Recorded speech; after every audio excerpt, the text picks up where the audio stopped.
Hey everyone, welcome to our March OCA meeting. And this is a special meeting we have this month that's different than anything we've ever done before. This is the International Tropheus Conference, and we have 5 experts with us who love Tropheus cichlids. And we've got a ton of people watching already because this seems to be the fish that everyone wants to keep. And I love keeping African cichlids myself. I've got Lou, our president of the Ohio Cichlid Association, here with me too. And he keeps a lot of cichlids himself. I am looking forward to learning a ton about Tropheus. I have never kept them.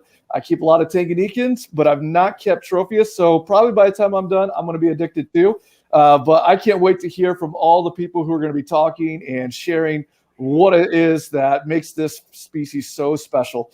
So each month, Lou comes in and shares about what's happening in the Ohio Cichlid Association. He's going to give us a few updates, and then after the updates are done, we're going to get into our talks. We got so many things jam-packed here this afternoon. You want to hang on. You want to watch this. You don't want to miss it. It's going to be a 3-hour ride. So, Lou, what do you have for us? Well, welcome to our special March meeting, the International Tropheus Conference. Thanks for joining, and as the Jim Smith Fund Chair, I especially thank you for the donations and raffle ticket purchases. For those who aren't familiar, the OCA maintains the Jim Smith Fund, which raises money and gives yearly grants to people who make proposals for projects furthering research, conservation, and education concerning cichlids and catfish. The grants are announced at our big weekend event each November, the OCA Extravaganza. With the funds generated by the virtual extravaganza we held last November and those raised by this event, we will be able to bestow some generous funding on worthy project or two when we make this year's grants. I especially thank Don Danko and JJ Kappen, who you'll meet later, along with the rest of the committee for their efforts putting together today's event. No one's really here to hear me, so I'll try to get through all of this routine meeting announcement pretty quickly. I'll tell you about some upcoming events. We'll start with our virtual BAP submissions for March. In cichlids, BAP, cichlid submissions, Hilary Lacerda turned in Lamprologus congoensis. Lee Spencer turned in Libidochroma ceruleus and Otopharynx lithobax Zimbabwe rock. And I turned in Thracochromis calachromis from Lake Foix in Central Africa. Excuse me, catfish. Corydoris paleatus was turned in by Bob Musial. And let's see, Hilary Lacerda turned in Ancestris green dragon. Ron Michael turned in Corydoris aeneas. To participate, if you're a member, check out the rules and procedures in our bulletin or on ohiocichlid.com under meetings. So any member, this is just a continuation of what we normally do at our live meetings. Temporary situation. Hopefully we get back to live meetings. We'll have real live actual BAP submissions again. So next, here are our March virtual bull show results. Again, temporary program that again we're doing because we don't have any live meetings. So we're Ron Michael, the chairman of this, has put in a whole system. And in so here's this month's results. In the Tropheus class, special to this month, Don Danko was the only participant, so he was able to hang on and squeak out a win with his Tropheus morii red bishops. Everyone looking awe. In the class for Calicthiids, which are the Cory type catfish, Jonathan Jambi Dietrich won first place with Corydoris aeneas. Hilary Lacerda took second place with her Cory aeneas and third place with Corydoris sturbai. Seems like a lot of aeneas. You know what they say about aeneas. Everybody has one. And the best to show is Don Danko's Red Bishop Tropheus. Congratulations, Don. I'm sure you're very proud. The window for submissions to the April Bull Show is now open for all OCA members and will close on March 26th. The 2 classes for April are angelfish. Julitochromis is the one class, and the other is for Julitochromis, Chilinachromis, and Telmatochromis. You send your photos or videos to ocabullshow@gmail.com. For all rules and procedures, check out our bulletin or Check out ohiocichlid.com under meetings. We gave away $70 this month, so come get your share, okay? Next month's OCA online meeting will be back to the usual first Friday of the month, which is April 2nd. Our speaker will be Maxim Savchuk, a Russian biologist who recently moved to the U.S. He runs a fish farm in Florida, does a lot of collecting, and displays magnificent Central American cichlids on his Facebook page, Max Cichlids. Our featured vendor for the April meeting will be Josh Cunningham of Cunningham Cichlids. I'm really looking forward to this one. Should be interesting guy, and lots of beautiful photos, no doubt, of Central Americans, because I've seen a lot of Max's. So I hope you can join us. Another big event starting tomorrow. While Don, JJ, and the crew were working on this Tropheus conference, I was working on the OCA online spring auction. There are instructions for registering, which can be done today or even after the auction begins on ohiocichlid.com under winter auction. Once you register on the site, which is auction.fish, you'll be able to find our auction and check out all the rules and procedures before deciding to participate. The auction begins at 9 a.m. tomorrow morning, when you can start entering lots and bidding. Lot submission ends 9 p.m. Saturday evening, and the auction ends 9 p.m. Sunday evening. That's a week from tonight. A couple quick things about it. It's got a 70-30 split, no in-person fees. You can set minimum bids, but there's a $2 charge for unsold lots. To save time, the platform allows for progressive bidding, which means you can enter the amount you would be willing to pay for the lot, and your official bid would remain $1 above that, above the second highest bid, until someone outbids you. That means you can put in amount. You can save a lot of time that way instead of having to just bid it up one bid at a time, and if you don't want to pay more than necessary. Check out all the rules, limitations, lot exchange details, and payment information on the site before you decide to participate.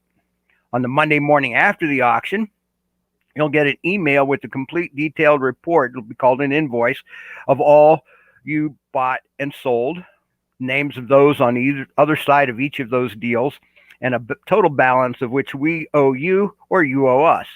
If you owe us, you'll also get an invoice from PayPal, which must be paid by Wednesday of that week. The lot exchange is Saturday, 27th, 1 o'clock, Strongsville Holiday Inn. That's our extravaganza site. Upon arrival, you'll come into the building wearing a mask. Thank you. Where I'll give you a paper copy of all your complete report, pre-validated. If we owe you, it'll automatically get validated. If you've paid, it'll get validated. If you're delivering fish, only give them to those who have a validated report, because otherwise they may not have paid. We'll see how that works. So just try to follow those rules. Bring a sign, at least 8.5 by 11, to tape to your car window so people can find you. There will be OCA staff out there to help you with all of this and show you where to park, and hopefully, we'll make it so that everybody can find each other easy enough. So then all of those whom we owe money to will be paid within the following 2 weeks. There are email addresses given in the rules page if you have questions or problems. Let's all play by the rules so this can be fun and valuable for everyone. Finally, I want to thank the committee that helped me think this auction through, which included Gary Mendez, Don Danko, and Jeff Natterer, because those guys did a lot of the brain work. I just, put it all together. And finally, we are currently planning the 2021 extravaganza to be held the weekend before Thanksgiving, as always. The speaker lineup is almost complete, so expect a formal announcement within a month or so.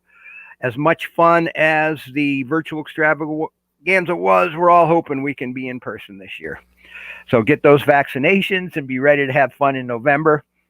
That's all I have. So I'm ready to learn more about Tropheus. It's all yours, gentlemen. All right. So we're going to be adding Don with us and Jared. They're going to help take it away for the next segment. Let's say hello to Don here. Hey, Don, how's it going? Hey, Byron, how are you? I'm doing well. All right, doing well. You got those beers ready already? You broke up for a second. I have what ready? Your beers. You said you were going to have beer Yeah. ready. Yes. Okay. All right. And we got Jared here with us. Is open. I don't know about you, Don. I don't know about you. It's awful early in the day. Hey, he deserved it. He works hard. So, welcome everybody. For those of you who might not know who I am, I'm JJ Cabin. I'm fortunate to be part of this wonderful organization and serve on the board. I want to welcome all of my fellow club brothers and sisters, OCA members for attending, and all my fellow fish nerds from all over the globe. We have people from friends of mine from the UK, from Germany, from Poland, from Turkey, from Russia. Thank you guys. And not to forget our Canadian friends. This is a truly an international event. I'm extremely passionate about Tropheus, so is Don, and so are a lot of people. So we hope that you guys are excited about this as we are. So we comprised a all-star, stellar, top-notch panel of experts and influencers from all over the world, from some of the top people in the hobby. Sorry, don't mind my 5-year-old daughter. She likes to get involved in the camera at some time. So guys, regardless of your level, there's going to be nuggets of things you guys can learn, whether you're like Byron thinking about starting a group of Tropheus or an experienced expert. There's a lot of high value, certain things that you're going to learn. And don't forget to put your names in the chat so you could enter the raffle for some of our giveaways. And if you haven't done so already, please donate to the Jim Smith Fund. Conservation is key to us, especially for Tropheus. And I'm going to go ahead and turn this over to Don right now so we can start to intro the rest of our lineup. Well, thank you, JJ. I'm going to share my screen. Hopefully that will all work flawlessly. And can you see that? Can. You can?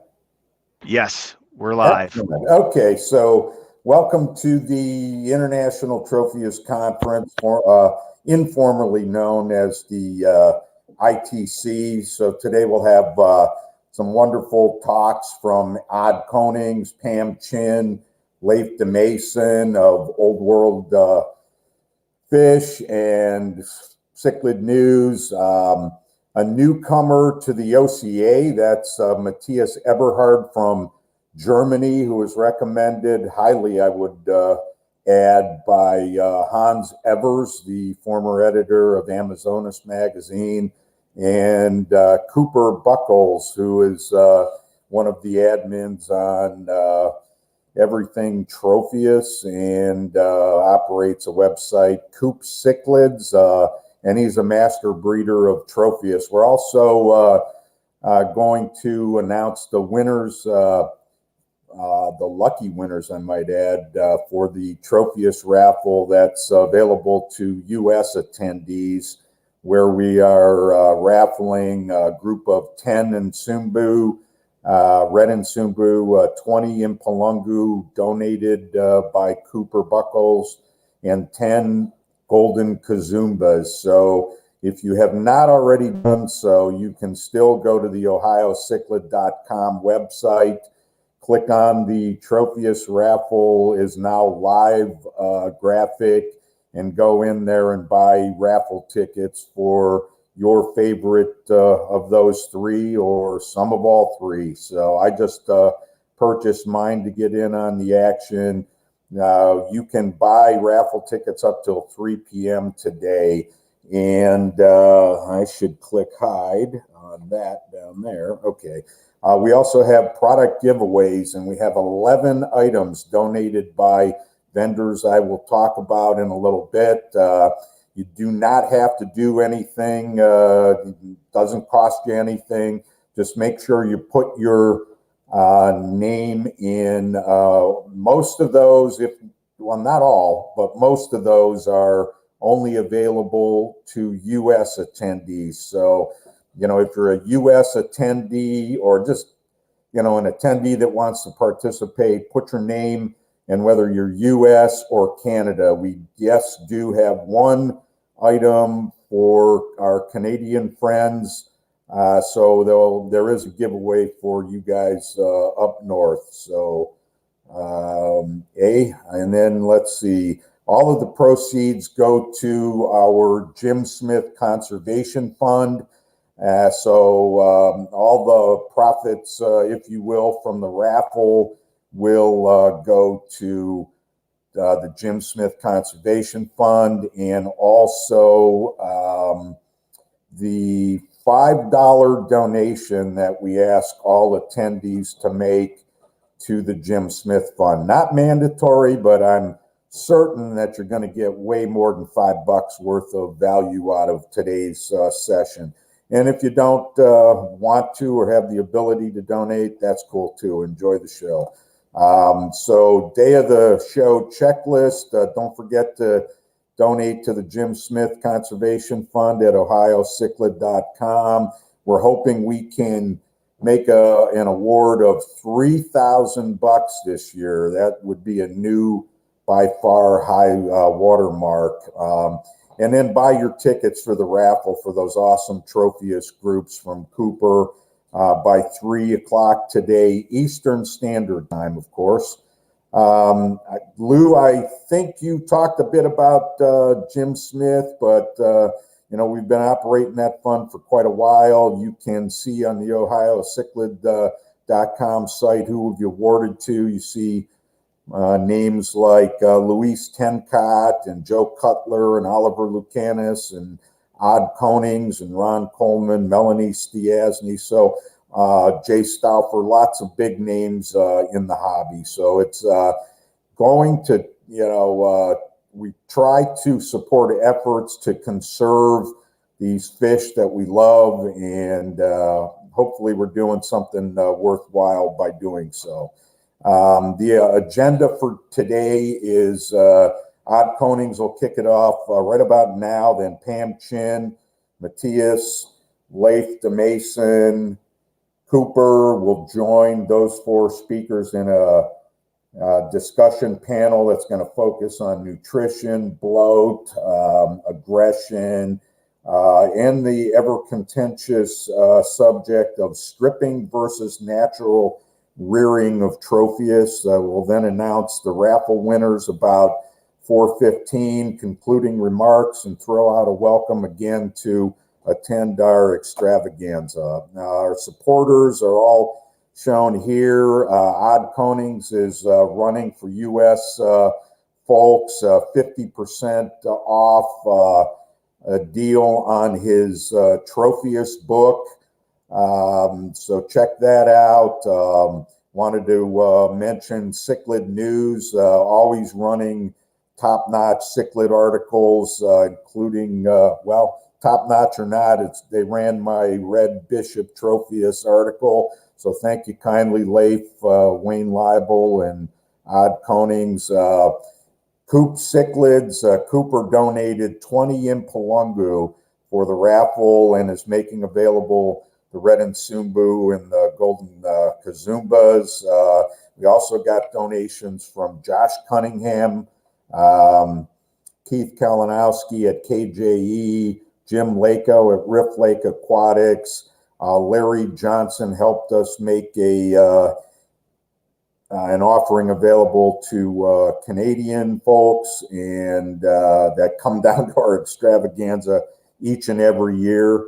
And then Cobalt Aquatics, who donated 5 items. So thanks to all of them, and let the festivities begin. So our first speaker is my favorite Dutch cowboy, Ad Konings, and he's going to tell us a little bit about systematics and the natural history of Tropheus. So have at it, Mr. Konings. Welcome. Wait 1 second here. Ad, you have 2 screens showing, and when I go to add you to one, it's going to cause major echo. So I'm not sure what's going on here. I'm going to add you again, but you have 2 feeds right now going at the same time. Can you hear me, Ad? Yes. Yeah, he's got 2 screens. Some reason, I don't know how he's in the live stream twice, but he is. So for those of you who don't know, this can be a drinking game. So anytime somebody is on mute and they don't know they're on mute, or we have any technical difficulties, drink 1. So Don will start kicking that off. Okay, Ad, can you log out real quick and log back in? I know you can hear me. Just exit out of the live stream and come back in, and maybe only come back. Okay, there you go. That's perfect. I still hear you. There you are. Perfect. Somehow you were in twice. I don't know how you did that. I've never seen that before, but the world wanted two of you for some reason. So we're good now. Well, I don't see anything now myself. I can hear you. We hear you and see you. Do you have your? Let me see if there's another. Do you use two screens or something? No. I logged out because I had my other computer on. Okay, that's probably why you probably had two computers on at the same time. Let me sign in again. Let me see. Okay, exit out of both, and then re-enter in the one that you want to be on. Well, he's signing in. Might be a good time for people to grab a drink and enter yourself into the raffle.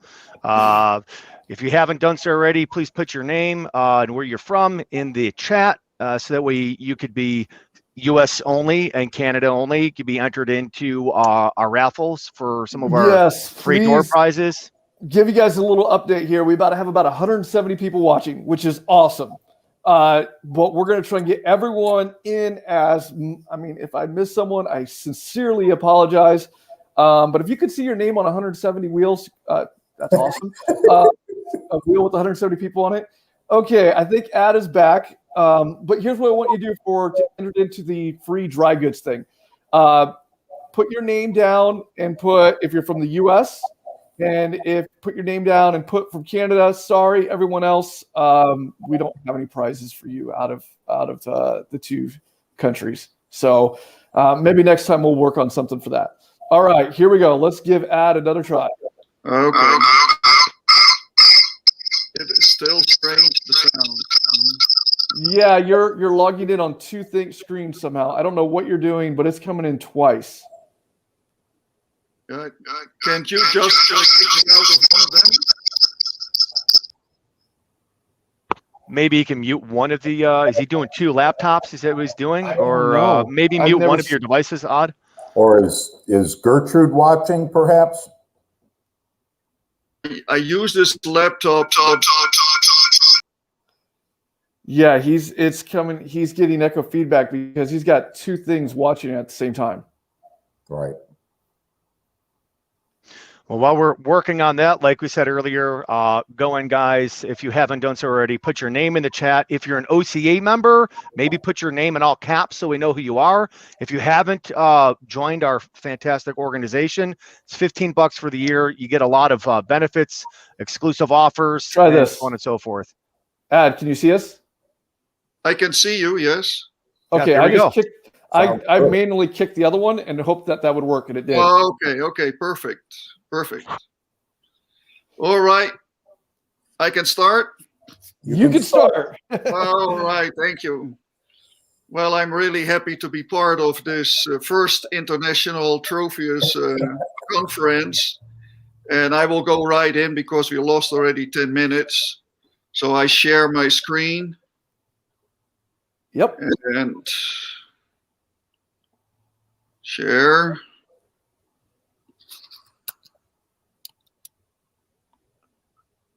And you guys see me now? Yep. Yes. And just click the little hide button. The little pop up there. Okay. Perfect. Yep. Now it's also got mine. You just have to click on PowerPoint again. There we go. And I'll make that full screen for everybody. Are we in business now? We are. So I'll be in the background to help you with anything.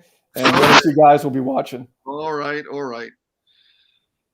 Welcome everybody to Tropheus. Tropheus are very popular among hobbyists, and they have been already for 40 or maybe 50 years. But still, there are a lot of common misconceptions about the Tropheus. and I will just list a few, and we will later on explain further. So the first misconception is that Tropheus always live in schools, which is actually not true. Each Tropheus usually, or the adult Tropheus usually has their own feeding territory. So they are not school living fish, even though you can sometimes see them in schools. Then also the way we usually keep them is one male and a bunch of females, but that is actually not what happens in the lake. They don't have harems. They just associate with a single female at the time. So for 3-4 weeks, a male is just associated with one female. Also, what is a misconception is that Tropheus are polygamous mouth brooders. They are actually monogamous. We will see that later on. And also that the algae on the rocks, the aufwuchs, is not the prime food that Tropheus feeds. And some think that most of the nutrition comes from the invertebrates that live in the aufwuchs, but that is not the case. They really target the algae, and in particular the blue-green algae, because that's the only type they can digest, that cichlids can digest. And also the fact that there is more than 100 Tropheus species is not correct. Most research points to about 9 Tropheus species that are accepted. So when we go through these species, the first was described 120 years ago by Boulanger, and he chose the name Tropheus because he probably had a female with eggs or larvae inside her mouth. And trophos in Greek means nursing, feeding, but probably because he was nursing, the female was nursing some eggs or young. And then the second species was only described 2 years later, which was called annectans. And annectans means connect, because this particular Tropheus species had only 4 spines in the anal fin, while the Tropheus mori described before had 6. And a Simochromus, which looks similar to Tropheus, they had 3. So therefore he thought that the Tropheus annectans would be connecting the 2 genera. Then much later, 60 years later, the Tropheus du Boise was described from the northern Congo shore. And again, 15, 16 years later, Tropheus brishardi was described from Burundi. So those are the described species. Another species that was described by Axelrod, Tropheus poly, that name is still much used in the hobby. But this is synonymized with annectans already a long time ago. And recently I wrote again about it in the Buntbarsch Bulletin. If you're a member of the American Cichlid Association, you can read all about it. This species is synonymous to annectans. And another species or subspecies was described by Nelissen in the same year as the poly. But that species turned out to be synonymous to the Tropheus mori, because Nelissen compared it to the Tropheus found in the northern part of the lake, but that is not Tropheus mori, is a different species. So these are the 4 described species that are accepted now, but there are still species that have no scientific name, even though most of these descriptions are already ready to be published. And one of them is Tropheus black, a name that I coined 25 years ago for the form found in the north. And the last research indicates that the E. coli, the Kaiser Tropheus, belongs to the Tropheus black. So we no longer have the species E. coli. And then there are 4 other undescribed species that have been recognized mainly by Maarten van Steenbergen, who did also DNA research on these fish, and he measured a lot of the populations. And we have now species red, species Mpimwe, and then species lunatus and species maculatus. So those are the 9 species that are currently recognized as valid, and we will go through each one of them. So this is Lake Tanganyika. We have the Congo, mostly covering the western coast. Tanzania is covering most of the eastern shore, and in the north we have Burundi, and in the south Zambia. So the Tropheus morai was described by Boulanger from specimens collected by John Moore in Kinyamkolo.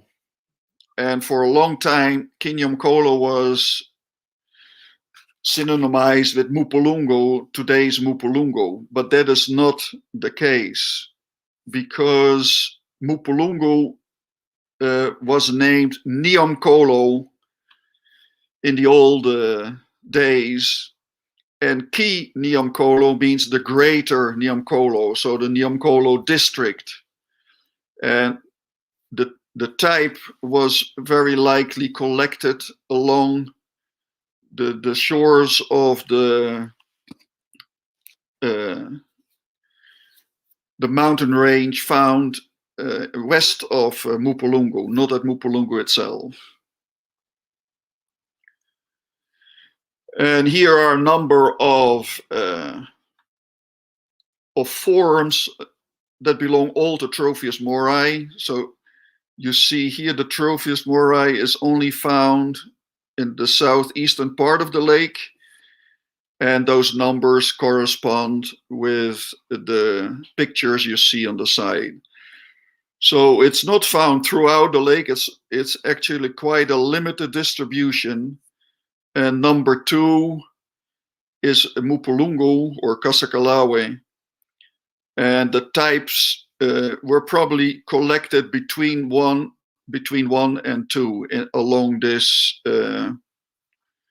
Ulungu escarpment.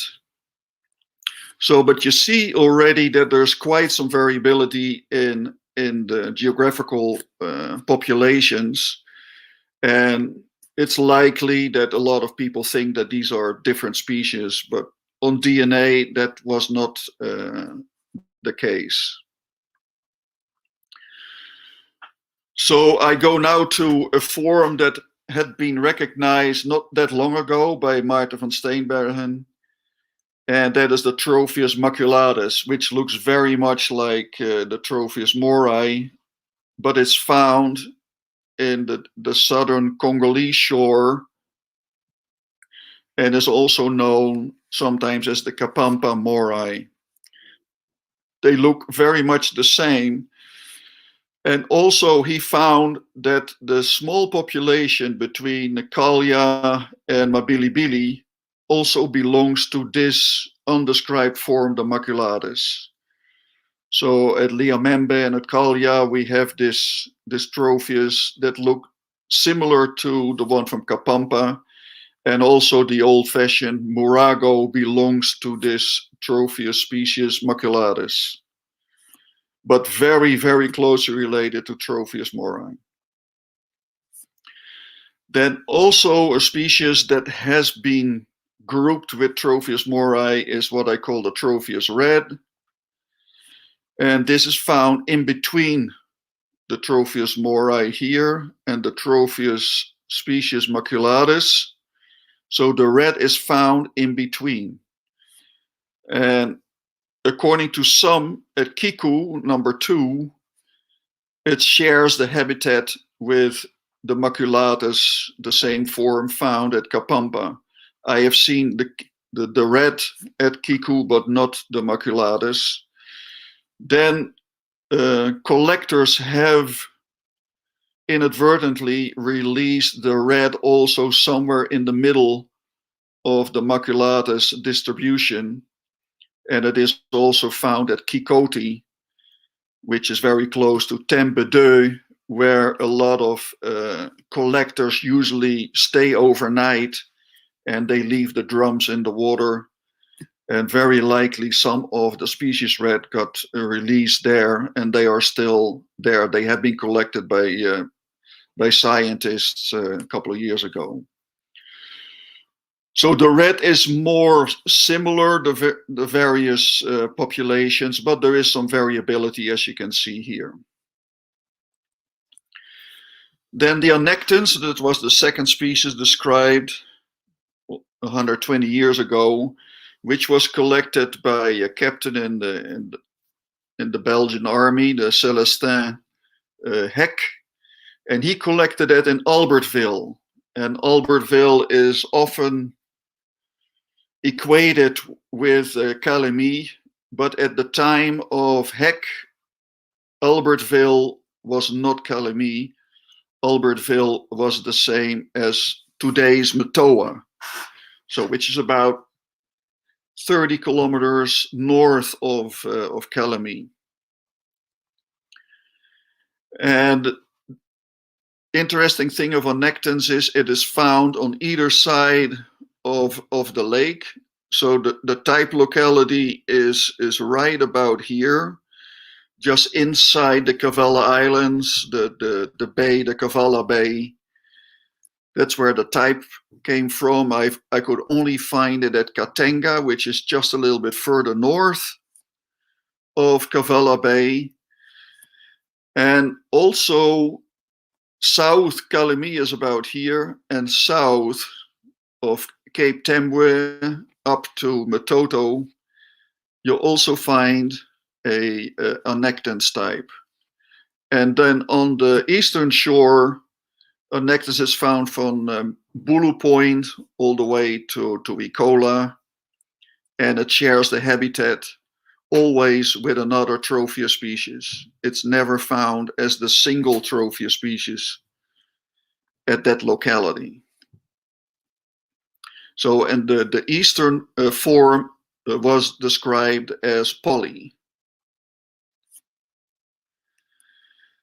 Du Bois was described from the northern part of the lake.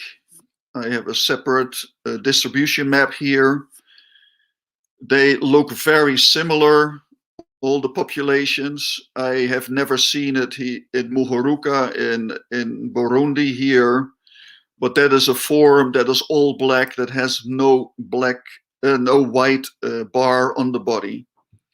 But the juveniles of these are all the same, like the ones seen here, polka dotted and black. The Maswa form, which is a form with a very white band, mostly yellow on the top and then white at the bottom, only occurs here or occurred here because that fish is very likely extinct in the lake because it has been overfished over the years, because that was always the variant that people wanted most. But that was found at this position, and then there is a population from Bulu Point to Lubukwe Bay on the central eastern shore in Tanzania. So those are the 5 populations known of Du Bois. Du Bois is a very old species, and these are just relict populations.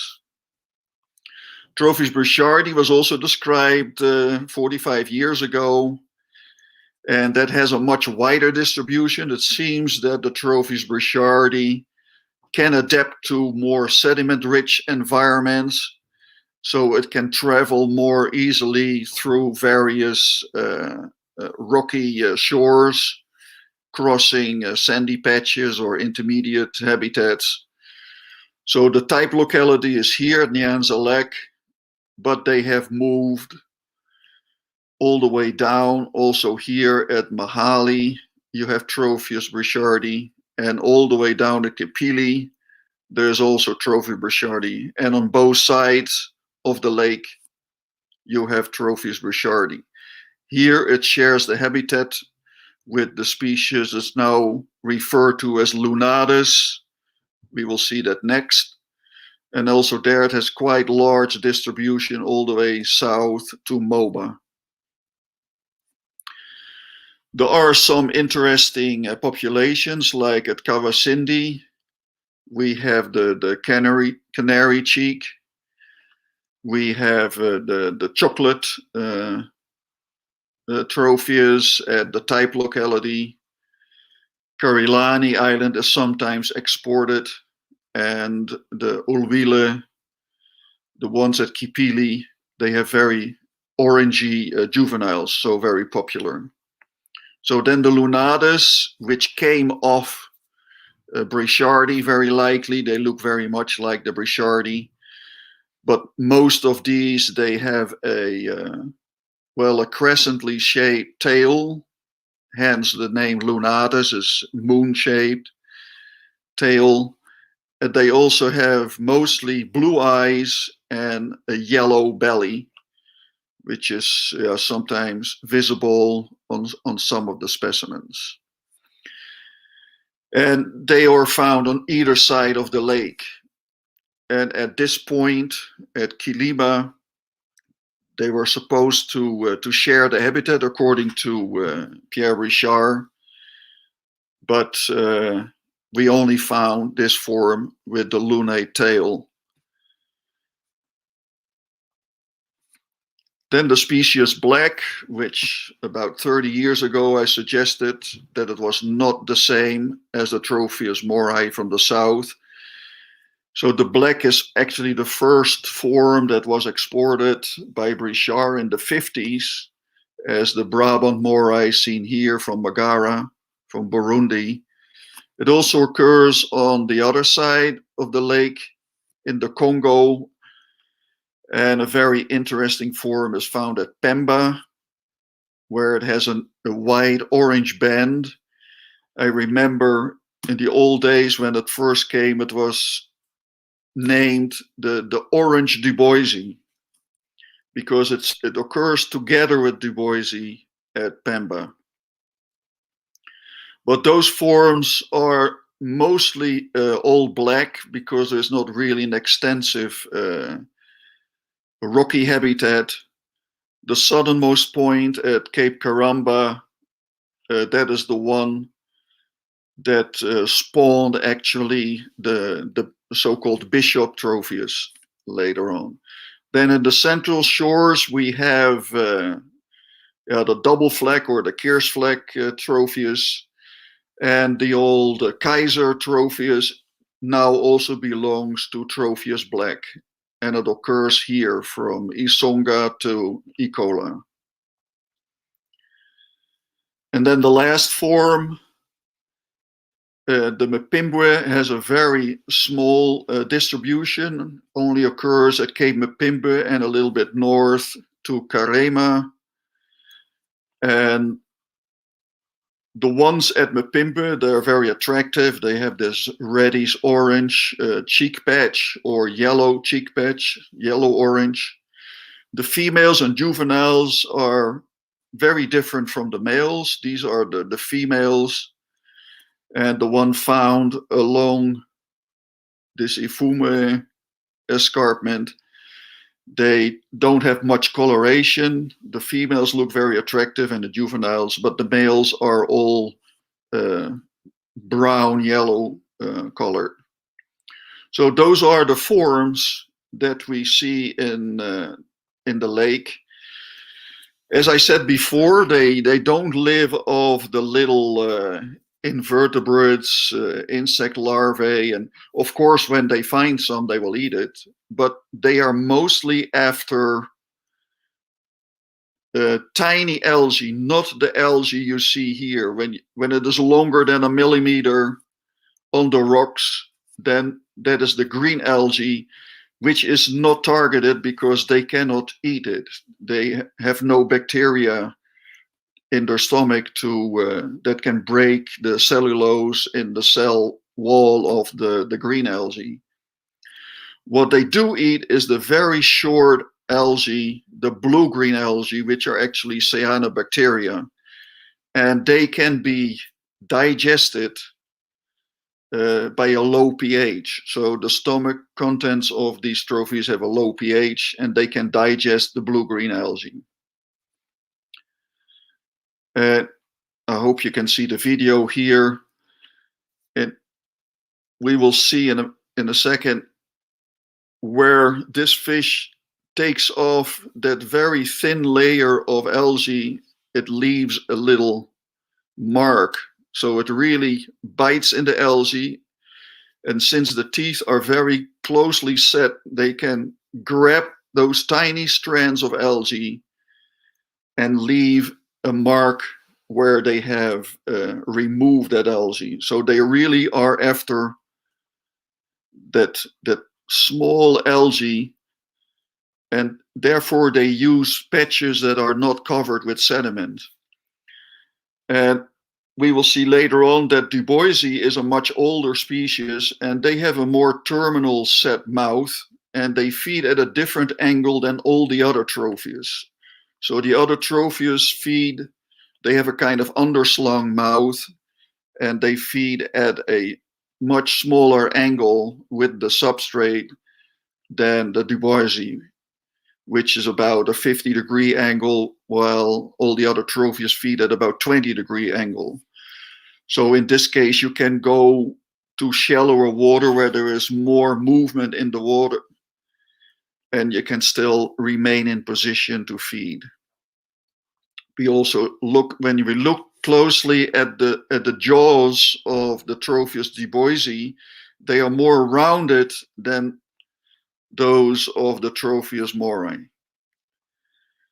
So this is duboisi. They have a lot of teeth, but it is, especially the lower jaw, it's a bit rounded. If you compare that with the Tropheus morai, it's almost straight line just to be able to pack a wider area of algae. So the Tropheus duboisi can only pick at some algae, but the Tropheus morai can grab a whole band of blue-green algae. So the lower is a duboisi, the upper is the morai. So very extended, straight line, lower jaw. So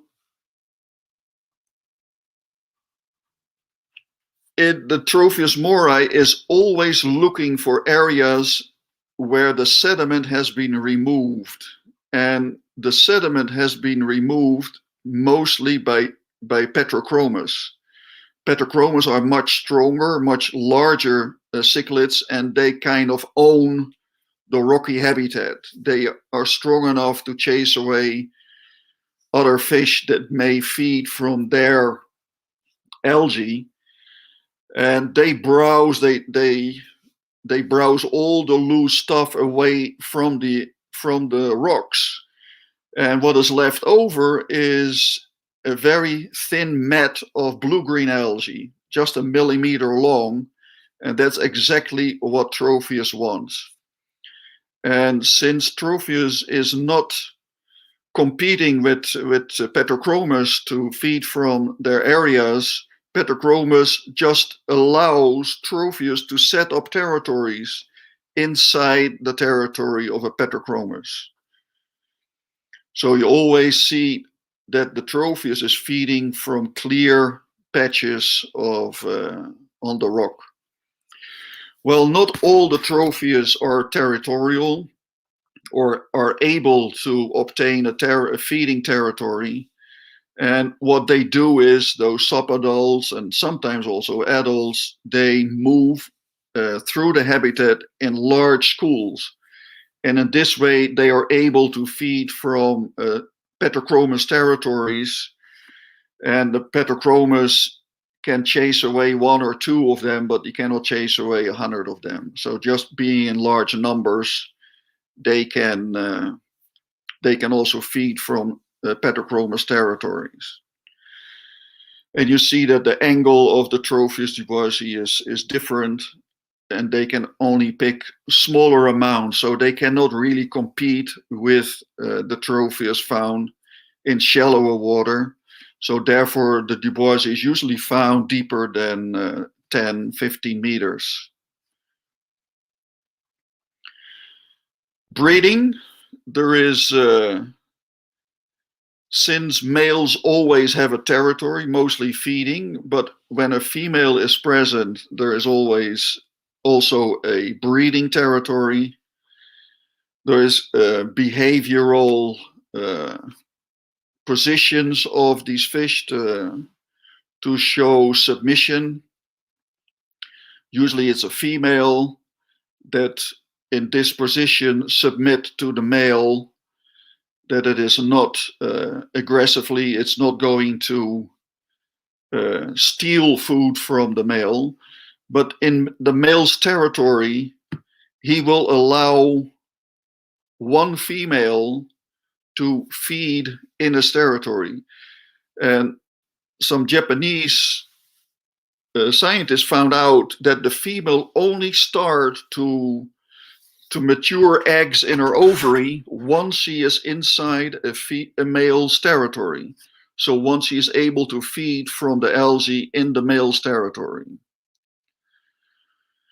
For duboisii, that has not been demonstrated, and both male and female of any Tropheus, they have feeding territories. The female is just attracted to the male's territory. They will spawn there, but then when the female has laid all her eggs, she mouth broods them in her own territory, which is different from the other Tropheus. So spawning takes place in the male's territory at any suitable site. And usually that takes place 3 weeks after the female has been allowed. Only one female has been allowed inside the male's territory, and all the eggs are fertilized by that male. So it's really a monogamous system, or serially monogamous, because once that female has spawned, she will retreat out of the male's territory. Maybe she goes back to her own, but usually she goes to very shallow water to brood her young. And the male may then invite another female or allow another female in his territory. So we all know how the spawning takes place. Also interesting of Tropheus, of most Tropheus, is that when the female is mouth brooding, like this individual here, once the eggs have hatched, when the larvae have hatched, they can already eat. And the female, she nibbles at the blue-green algae on the rocks, not to feed herself, but to feed the babies inside her mouth. So, and it takes 4 or 5 weeks before the female releases her offspring. And in that time, even though she's feeding, she is not using any of that food. That is only to feed her young. This is not the case for the duboisii, which also feeds during mouth brooding, but also she will take some of that food herself. And you see when they're nearing maturation, when they're about to release their offspring, they are very skinny, those fish, the Tropheus, because they haven't eaten for a long time. I've only seen that the Tropheus brichardi females guard their offspring a few days after they have been released for the first time. Also, Tropheus duboisii does that, but the other Tropheus I have not seen. In the aquarium, maybe 1 day or 2 days, but usually the young are released in the shallow water.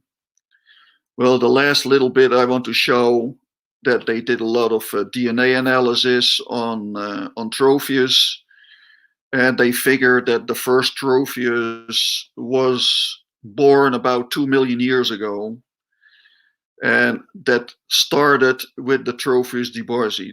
They say that the duboisi is about a 2 million year old species. And then 1.4 million years old, the Brichardi was split off. Then the black, shortly after that, then Anectons, and the youngest are actually the Tropheus morai and the Tropheus red, which probably are derived from a species that looks very much like the species maculatus we have now. And that only happened about 300,000 years ago. And the lunatus, and then the Pimbwe is very likely a hybrid between Anectons and morai, not between Anectons and Brichardi. At least the DNA tells us that morai is involved, and lunatus is probably a derivative of Brichardi that came much later. So the last interesting thing of Tropheus is they looked at various populations. In the southern part, this is the south, this is Mupulungu here. So this is the Zambia shore, this is the Kalambo River, the border between Zambia and Tanzania. They looked at the population here, here, here, and they looked how much are they related to each other. So at the Kalambo Forum there, Isanga there, Kasenga Rocks, the Mupulungu Forum, and Kasakalawe. When they looked at the DNA, it was really astonishing to find that the populations around Mupulungu on this side of Chituda Bay, so on the western side of Chituda Bay, were at least 120,000 years, and another calculation 250,000 years apart from these populations. And this is maybe 10 kilometers across, but this bay, it is also a river delta. Even with the rising and the decreasing of the water level, has been a barrier in the distribution of the populations here and here, and which means that for at least 125,000 years there has been no mixing of these populations on this side and that side. But also, if we look at so that is the split here, which is incredible for such a short distance, that there has been no mixing of the populations for some calculation for 250,000 years. So that has been a barrier for a long time. But even here, between the Kalambo River and Isanga, which is about 5 kilometers, there has been a similar long split of at least 120,000 years.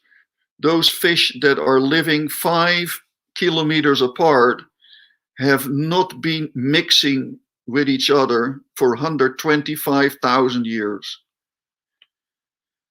It is just amazing that they are so much bound to the rocky habitat that they will not cross over a very where they will be vulnerable to predators to another rocky area.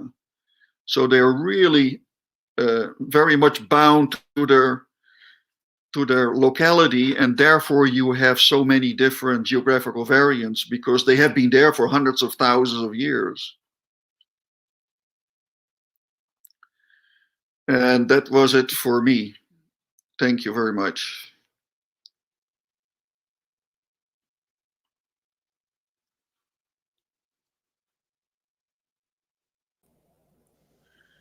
Thank you. Did you hear any of what I said? No, I can hear you. Yes. Okay. Well, fascinating as always, my friend. So thanks for sharing all of that great information. Every time I talk to you, which is pretty often, I seem to learn something. So thank you kindly. I was very interesting about the feeding on blue-green algae.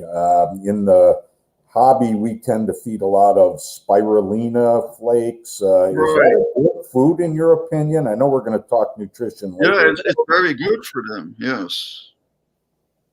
Is there anything else? Green stuff. I mean, they like to eat the algae, but they can only access the blue-green algae because it can be lysed in the low pH in their stomach. Right. We have quite a few of your friends from the NVC in Holland that I believe are watching. Do you want to say anything to them? Well, welcome to the show. Okay.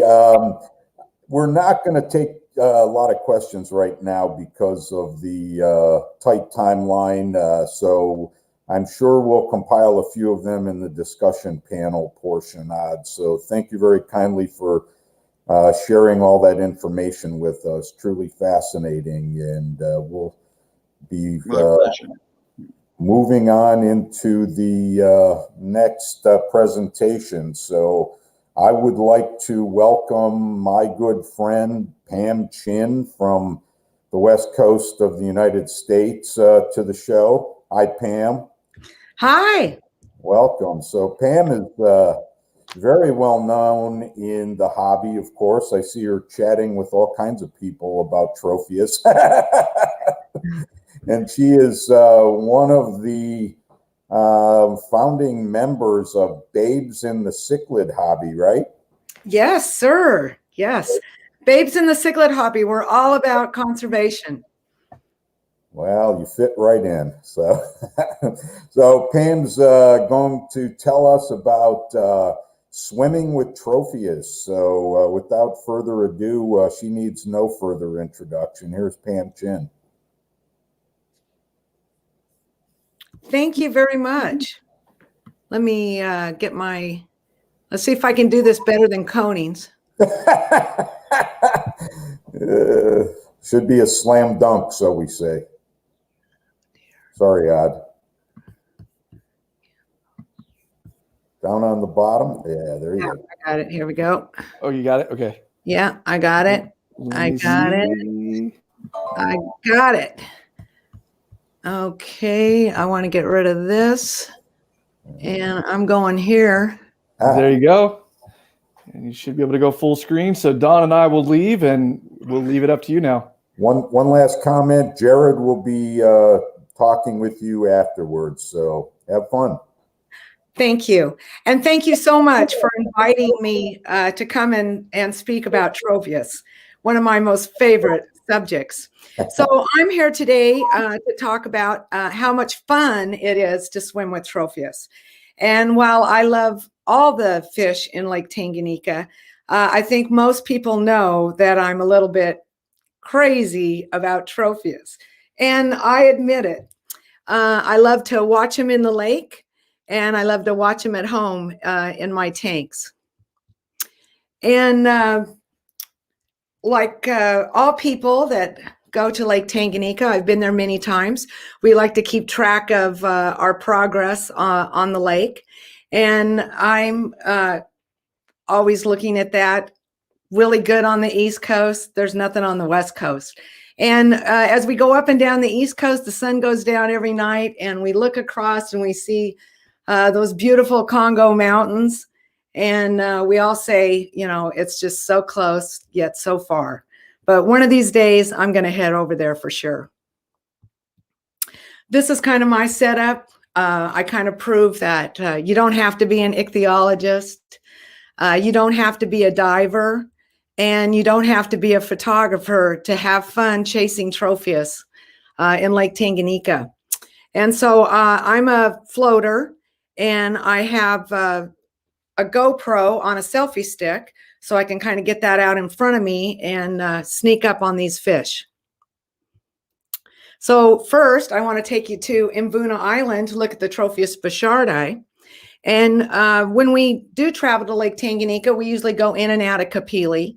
And so we always do a check dive or a check swim just to make sure all of our equipment is working before we head up and down the coast.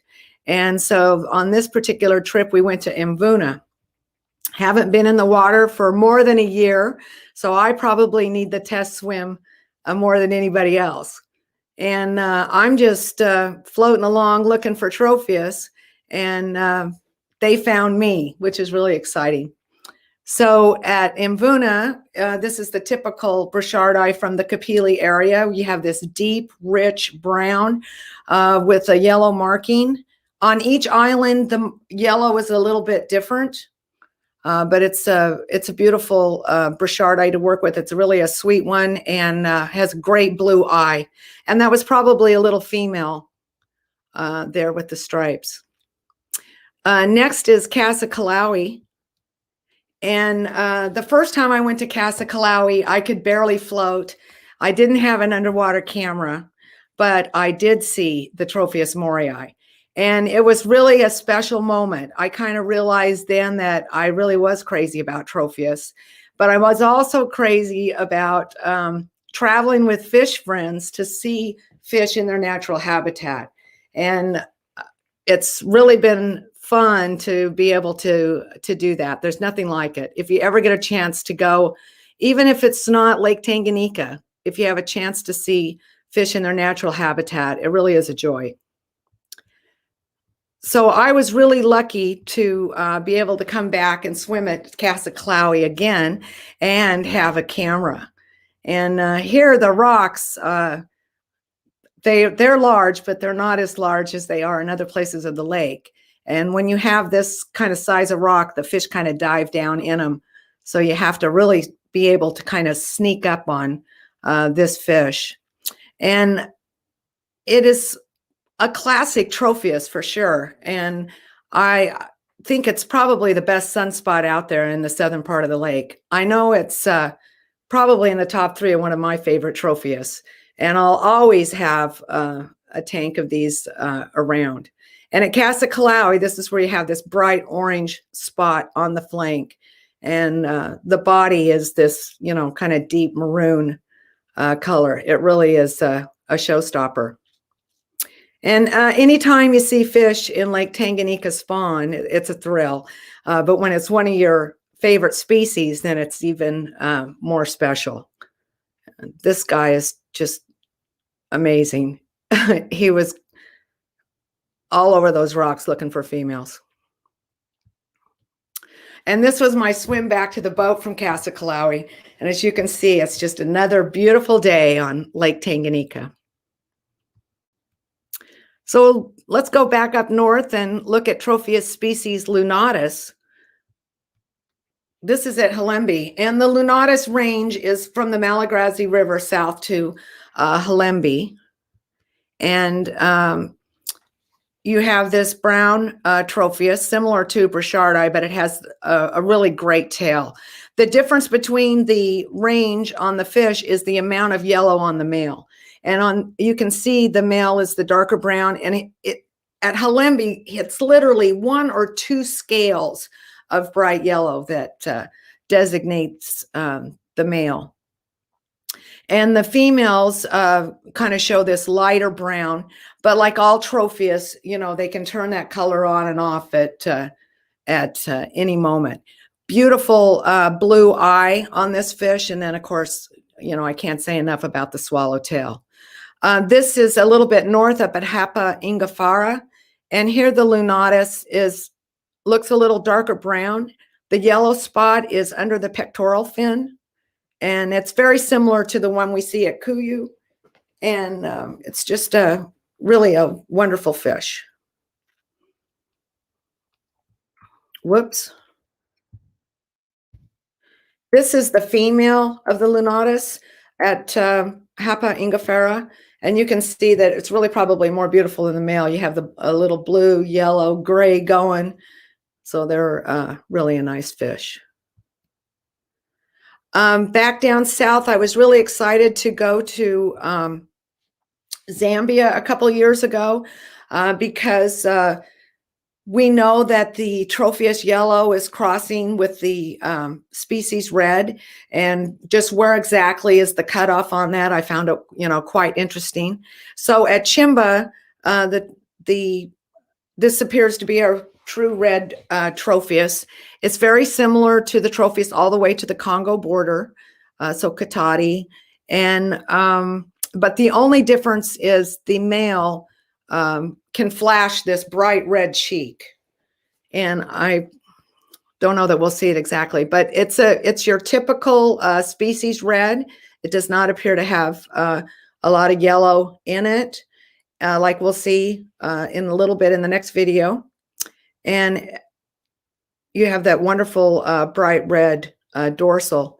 So keep your eye on this fish right here that's going to kind of do the little spawning dance. And as he turns around, you can see just how bright his cheek is. And of course, they can really turn that off and on. But that's the real difference between this species red in this range. Here's a little bit of a still photo so you can see it. So next we want to see the Tropheus species red. This is south of Ndoli. And this Cape Kachesi is just absolutely wonderful place to swim. All this rocky shoreline is filled with so many interesting fish. But the Tropheus morii is, as you can tell, it really has quite a bit more yellow in it. And so we're pretty sure that this hybridization between the species yellow and the species red has worked its way up to just south of Ndoli. There's times when this fish almost can look like an elangi. And I don't know, again, I'm not a scientist, but I would think that this has been going on for a really, really long time because it looks like it's quite a ways that the fish has moved. Still a very gorgeous fish from Cape Kachesi. This is Tropheus bichardi at Nakandwi. And one of the most favorite things I love to see Tropheus in the lake do is school up and graze on the rocks. So I want to take you to a couple places where we're going to see that. And this is Tropheus morii at Nasangili Island. And I had never even heard of Nasangili Island until we pulled up. But when I saw this wonderful rock formation out in front of the island, I was like, whoa, that's going to be really good Tropheus chase in there. And as soon as I got into the formation, I came across this group of Tropheus feeding on the rock. And this behavior or feeding strategy has really kind of led me to want to have big groups in my tanks. And so I'm all in on the 30, 40, 50 Tropheus in a tank. What's interesting about this school of Tropheus is if you look at the body shape, there's one torpedo in there. And this is a scale eater. It's a Pyrrhosotus microlipus. And of course, we see these scale eaters in with schools of all kinds of fish. And usually when the scale eater really hits, the whole group will kind of explode. And so I really had my eye on this guy. He was kind of nudging a little bit, but I didn't see, you know, like a direct hit. Oh, hang on. We got a problem here. Okay. No, you have to go out. Come on. You are not invited to the Tropheus conference. Okay. Sorry about that. But anyway, I kind of floated over the top of this rock and scared them off, but they're still in a school and heading off to the next rock. Now here's kind of a close-up of that Pyrrhosotus microlipus. Next, I want to take you to Chatika. And when we pulled up here, this picture doesn't really reflect it, but the water was incredibly rough. And was waffling about, should I go? Should I go? Should I not? Should I go? Because when you do swim in the rocky habitat, you have a tendency to get beat up a little bit when it's rough. And, but then I realized that, this is Tanganyika. This is the home of the blue morai. And I just don't know when I'm ever going to get back here again. So I better get my butt off the boat and in the water. And I'm so glad that I did.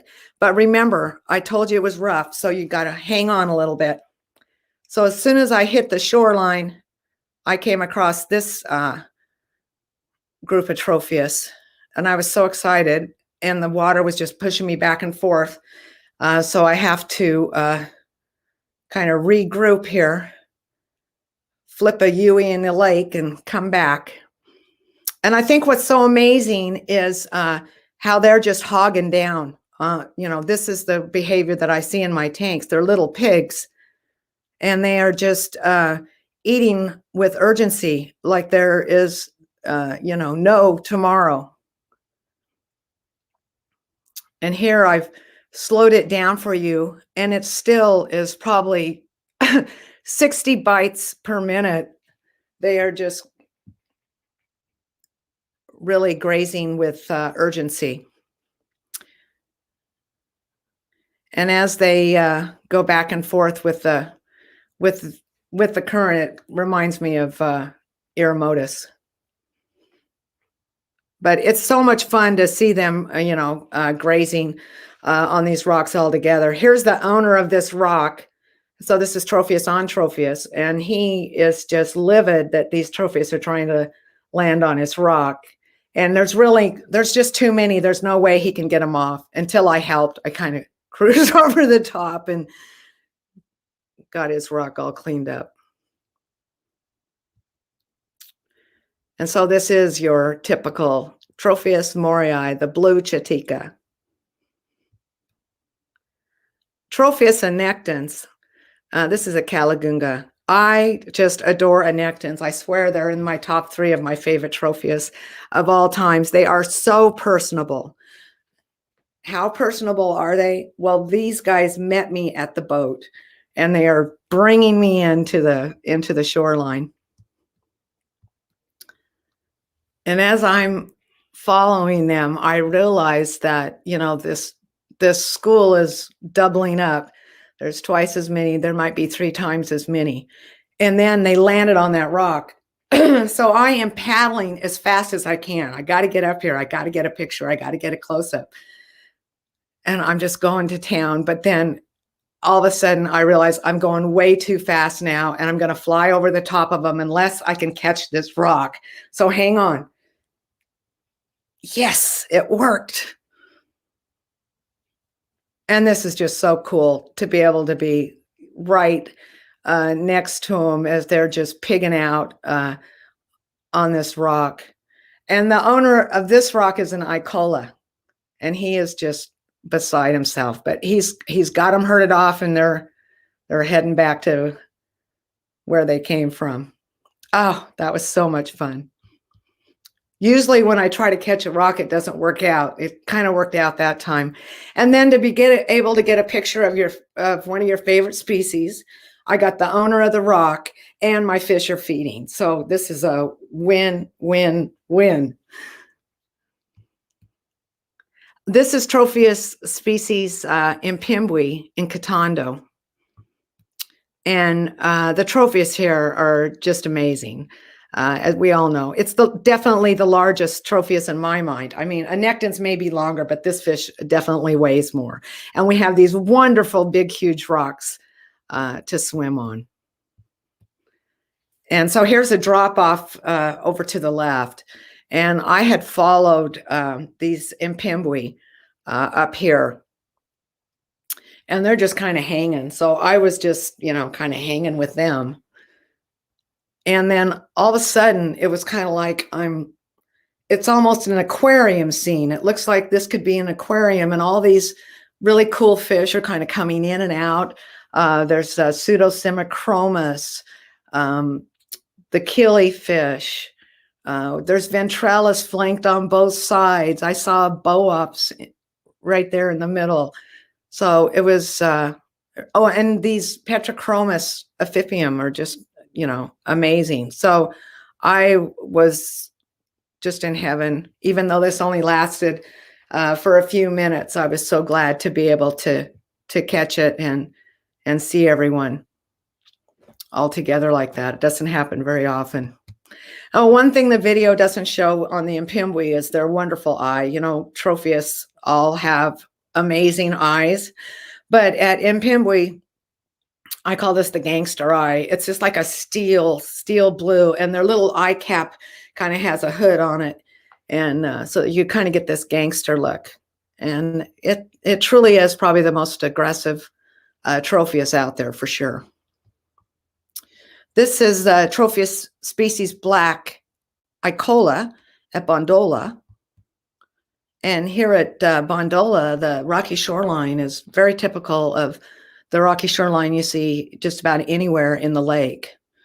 But if you put your face in the water and, less than in 3 feet of water, I mean, you can see at the top, here are all these Icola. It was just, unbelievable.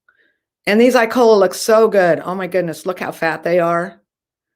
And I have poor eyesight, so these guys really stick out. So it was really exciting to watch them just, play in and out of these rocks. Here's a couple Icola having words, but you rarely see much aggression among Tropheus in the lake. A little chasing off, and they're going their separate ways.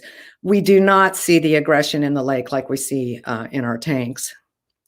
And here I'm just swimming over a couple of these big rocks, and I see this little rock here, and I'm thinking to myself, that looks like a good place for Icola to spawn. I got about this far, and I looked back, and sure enough, they were spawning. And I cannot believe that I was able to swim backwards and actually capture that. So it's just really cool. But Icola like this kind of formation where you have the smaller rock on the big rock. It was really great. And you can see the Icola so well. So that was awesome. This is the Tropheus at Mabilibili. And what is exciting about this is that we're going to see 3 Tropheus that are native to Mabilibili. We're going to see the Tropheus species maculatus, Tropheus species black, the curse fleck, double spot, cherry spot, whatever you're calling it, and anectans.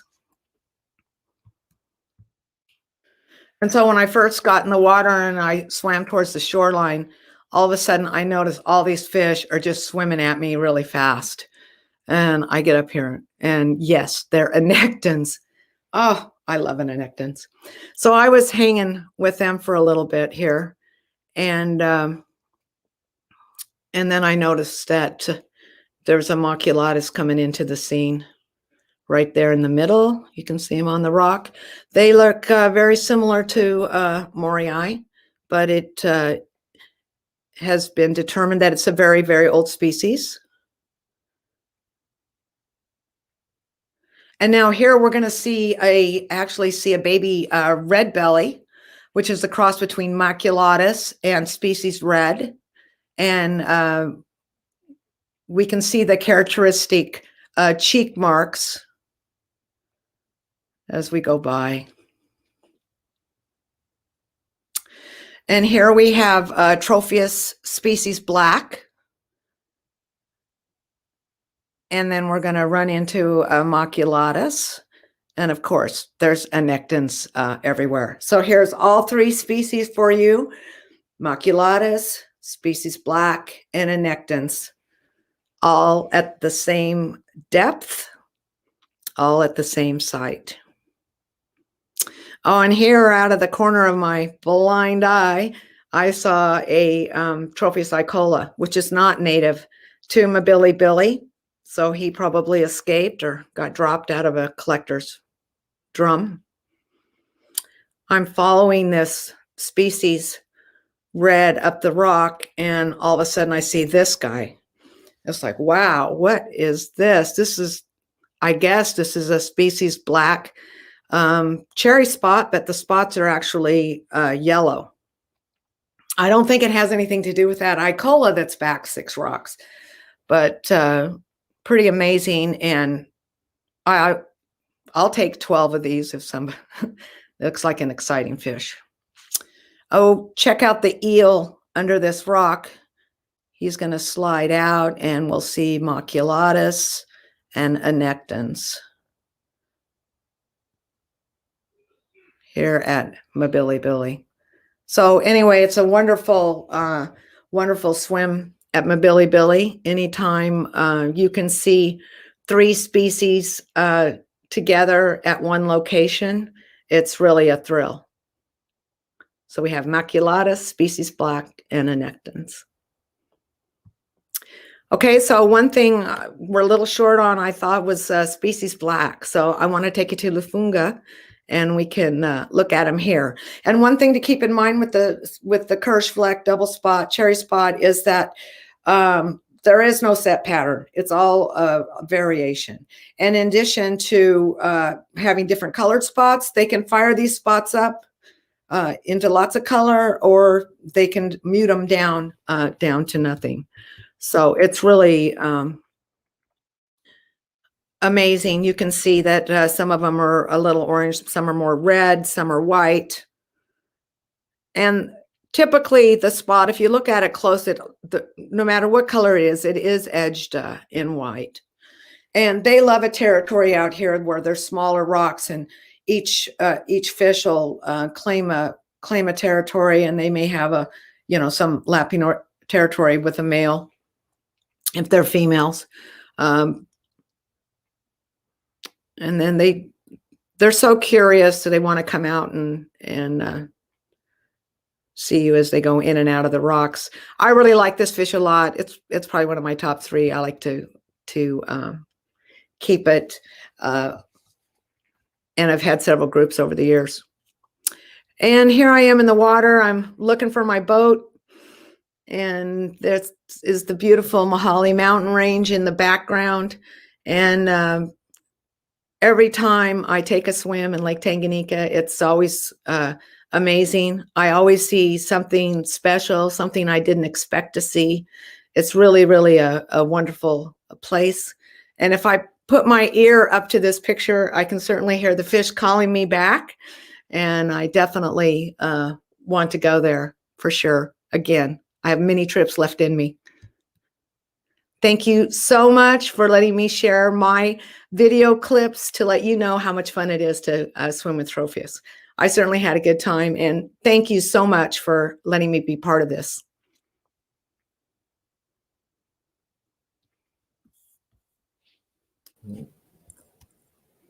Well, thank you very much, Pam. That was a wonderful presentation, and you did all that with a GoPro, huh? Yes, sir, I did. Wow. Well, and you're brave. I know you've run into crocodiles and water cobras and, whatever else. So when's your next trip?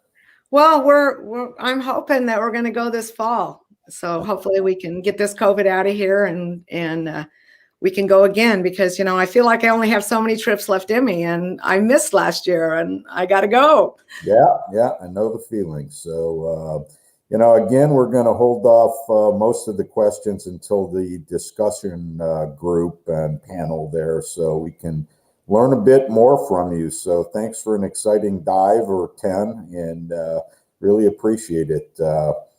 So I guess we're going to move on into the next talk here, try to keep things relatively on schedule. And so the next speaker is Mathias Eberhardt from Germany, and he comes to us today recommended by our great friend Hans Evers, who many of us know.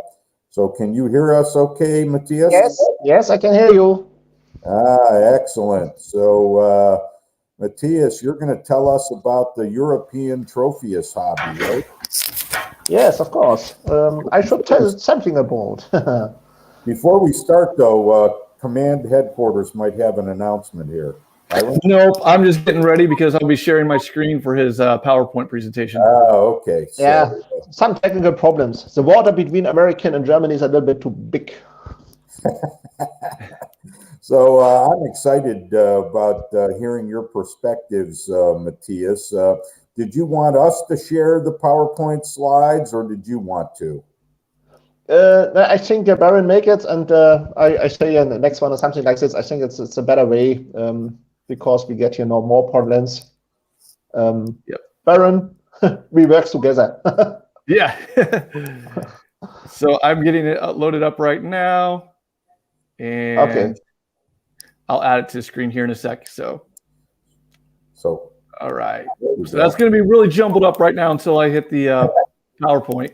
So I'll remove you, Don, and go ahead and take it away, Mathias, and I'll get your PowerPoint up here in just 1 second.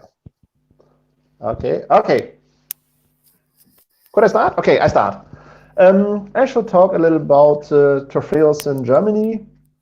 At first, if you talk with me, if you have questions on me later in the discussion on something like this, please talk with me slow and simple, because I am slow and simple. In case of somebody don't understand me, since it's used, my wife often doesn't understand me either, and with her I talk German. Okay, we will see. Next one, please, Brian. At first, I want to talk a little bit in me. I am Mathias Eberhardt. I'm 45 years old. My first aquarium I get 41 years ago, when I was 4 years. And my first Tropheus was the Tropheus Duoesis. I bought the 1989. Today are from this group 17 animals alive after 32 years. They are the last fries came 5 years ago. So it's not so much fries in the last time, but they get fries after 25 years. So if you buy new Tropheus, you know what you have to do the next 30 years. Or maybe your children, whatever you want. The next one, Bern. Thanks. At the moment, I have 90 aquariums, complete the whole aquariums, 5,500 US gallons. I have 45 different variants of Tropheus. From this are 5 xanthoristic. On the xanthoristic, I have the Colombo, the golden Colombo, Murago, Tanzania, some golden, some Icola, and Chipimbi, and also from Bresciati from Bulambura. I have 3 different, not natural colors. It's golden Carizza, somebody knows it, the golden Icola, and the Caramba Bishop,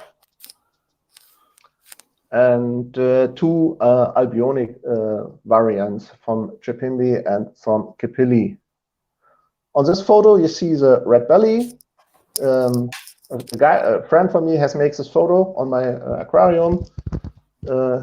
He's dying 5 years ago, but the photo was emerged is okay. I'm not so nice at photograph. Okay, we will see. Normally, I put just a moment. So, whoop. Next one, please.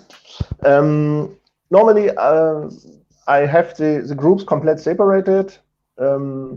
In case of I don't have enough animals, I put 2 different types together, but one of them is in this case Bresciati or a Duboisi. Sometimes on very, very aggressive variants, for example, the Pimve from Korongve is really, really aggressive. Or maybe a red belly, also very, really aggressive. I take some big Mbunas from the Lake Malawi. labeo Tropheus, for example, for peacemaking inside. I take maybe one male and 2 or 3 female, and on my opinion, they are really, really nice to make peace in this group. And yeah, that is so my way for that. Most of my Tropheus are in just a moment. Next one, please, Baron. Most of my Tropheus are in a 75 gallon aquarium, approximately. I have completely lava stones in the aquarium with the size from 8 to 15 centimeters. And the broods grow up natural. I don't catch the females outside. This picture, I got it from the internet. I have this also this Tropheus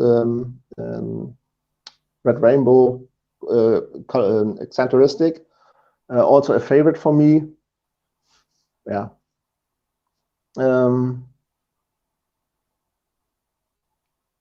For the natural breeding, I more than enough from the freeze grows up, and I think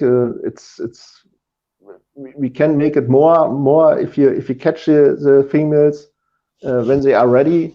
But I don't know how is the market in US. In Germany, is it completely down? We have more fries than we can sell it, and it's sometimes will be a problem.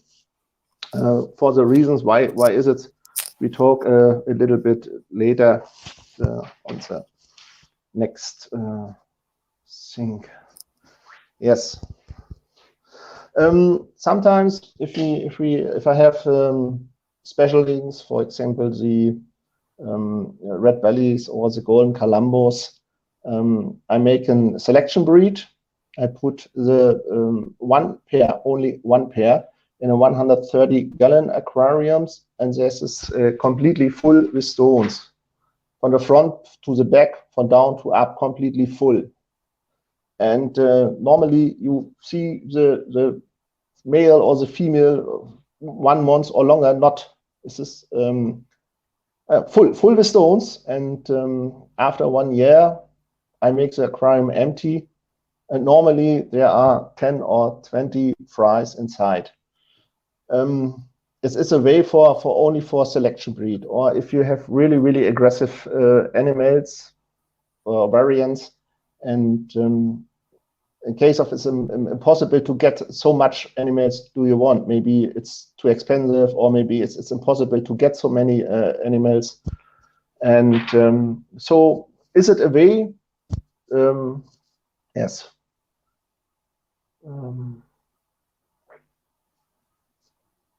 Yeah, next please. The filtration. How do I make the filtration? I take only mats with flow pumps and airlifts. The mechanic filtration, I clean it every 4 weeks approximately. The biologic filtration, I have the key 1 microballot filter. Sometimes the old biologic filter has also lava granules. Yes, is this okay? I have all different types of filtrations, the airlifts, the flow pumps, and the biologic filtration, sorry about, on different electricity circuits, because it's a safety. In case of one circuit goes down, 2 pumps are working, continues to work, and it's a little bit safety. Yeah.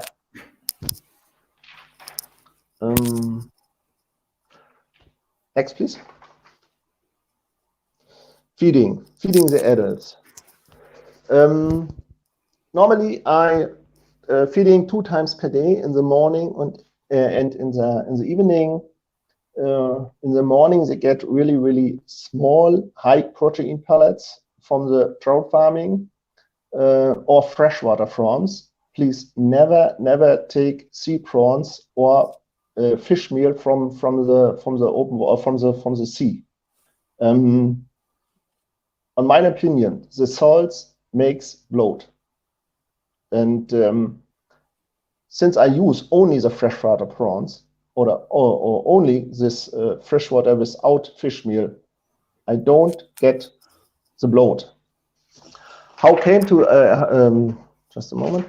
How came to the I to this point?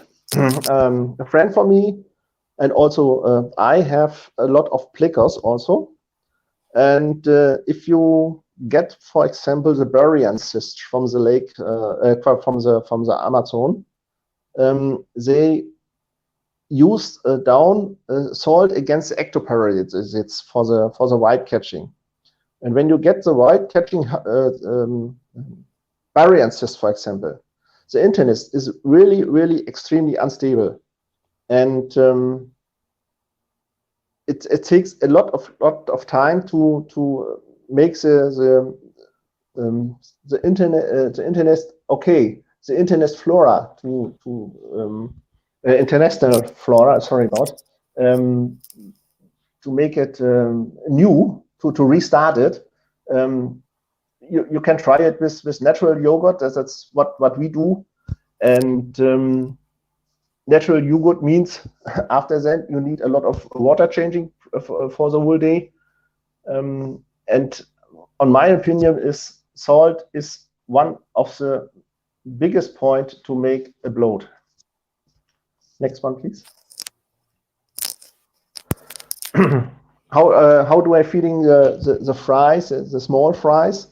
I make a mix with 1 teaspoon from decapsulated Artemia, or 1 teaspoon of spirulina powder and chlorella algae powder. I mix it all together, put it in a little bit water, and let it maybe there for 1 hour or 2 hours. And after that, it goes down, and I make a little bit in every aquarium for the fries, and that is also the adults takes it, and that is the best way to grow up this the fries in the aquarium. Yeah.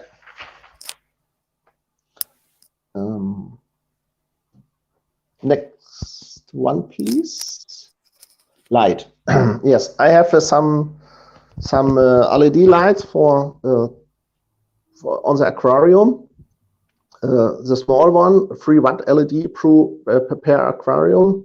It is 12 hours per day on, from 5 a.m. to 8 a.m. and from 1 p.m. until 10 p.m.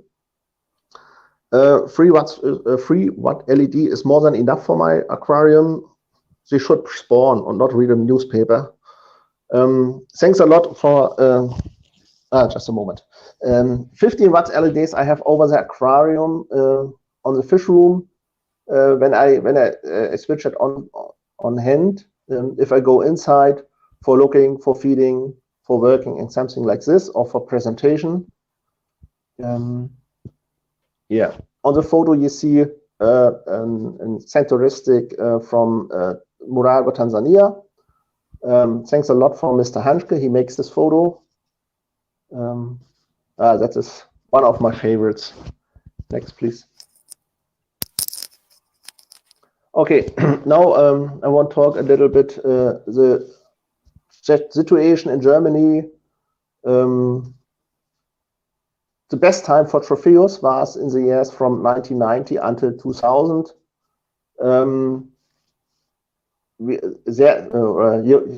To this time, you can't really easy to sell your fries and something like this.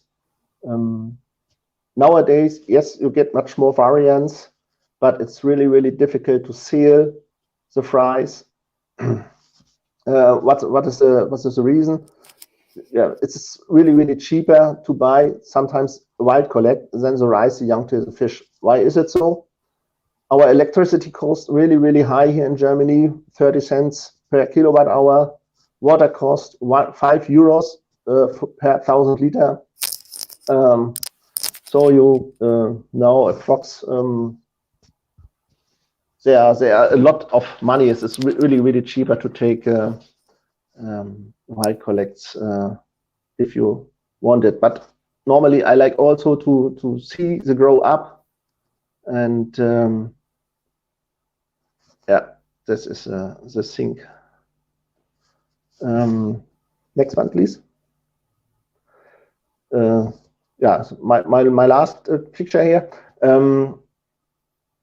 I talk about the highly electricity cost, and the second point is, why is it really difficult to sail Tropheus? Or the accuracy here is really specialized. We have, for example, the Tropheus guys, we have the Pleco guys, we have the Medonga guys, and something like this. And it's more specialized than 20 years ago.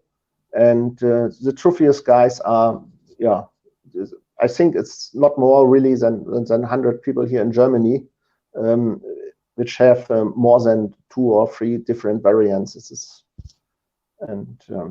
Yeah, our third problem, and I think this is our biggest problem at the moment, we have here on a government, the Eco-Taliban, the Green Party, and they have made a lot of rules how we have to sail our fishes. It is not allowed to shipping fishes. It is not allowed to make an ornamental fish exchange. Only that's the presence of the veterinarian to pay has its association. It is not allowed to make it on Sunday and fish exchange, and altogether it makes the accuracy down in Germany. And it is only a hobby. I make it for me. I have fun on that, but the situation is not really good, and I think it will be not really better the next time. At the moment, it goes a little bit up, but that is I think by COVID-19, all people are or are more at home. But I think it's will go down the next month extremely. It's more finished. Thanks a lot. Wow, that's crazy that you have to deal with all those restrictions. I take that for granted, all the things that we can do here in the States with selling fish, and I mean, I have giant aquariums. I don't even think about water, or the electricity. That's crazy that you guys have to deal with that. Yeah, it's only a hobby. Yeah, so it makes it more of a, it's really just for the individual hobby, not something that you can make a lot of money off of. It's more, what you do for your own personal, enjoyment. Yeah. So. Not in Germany. Yep.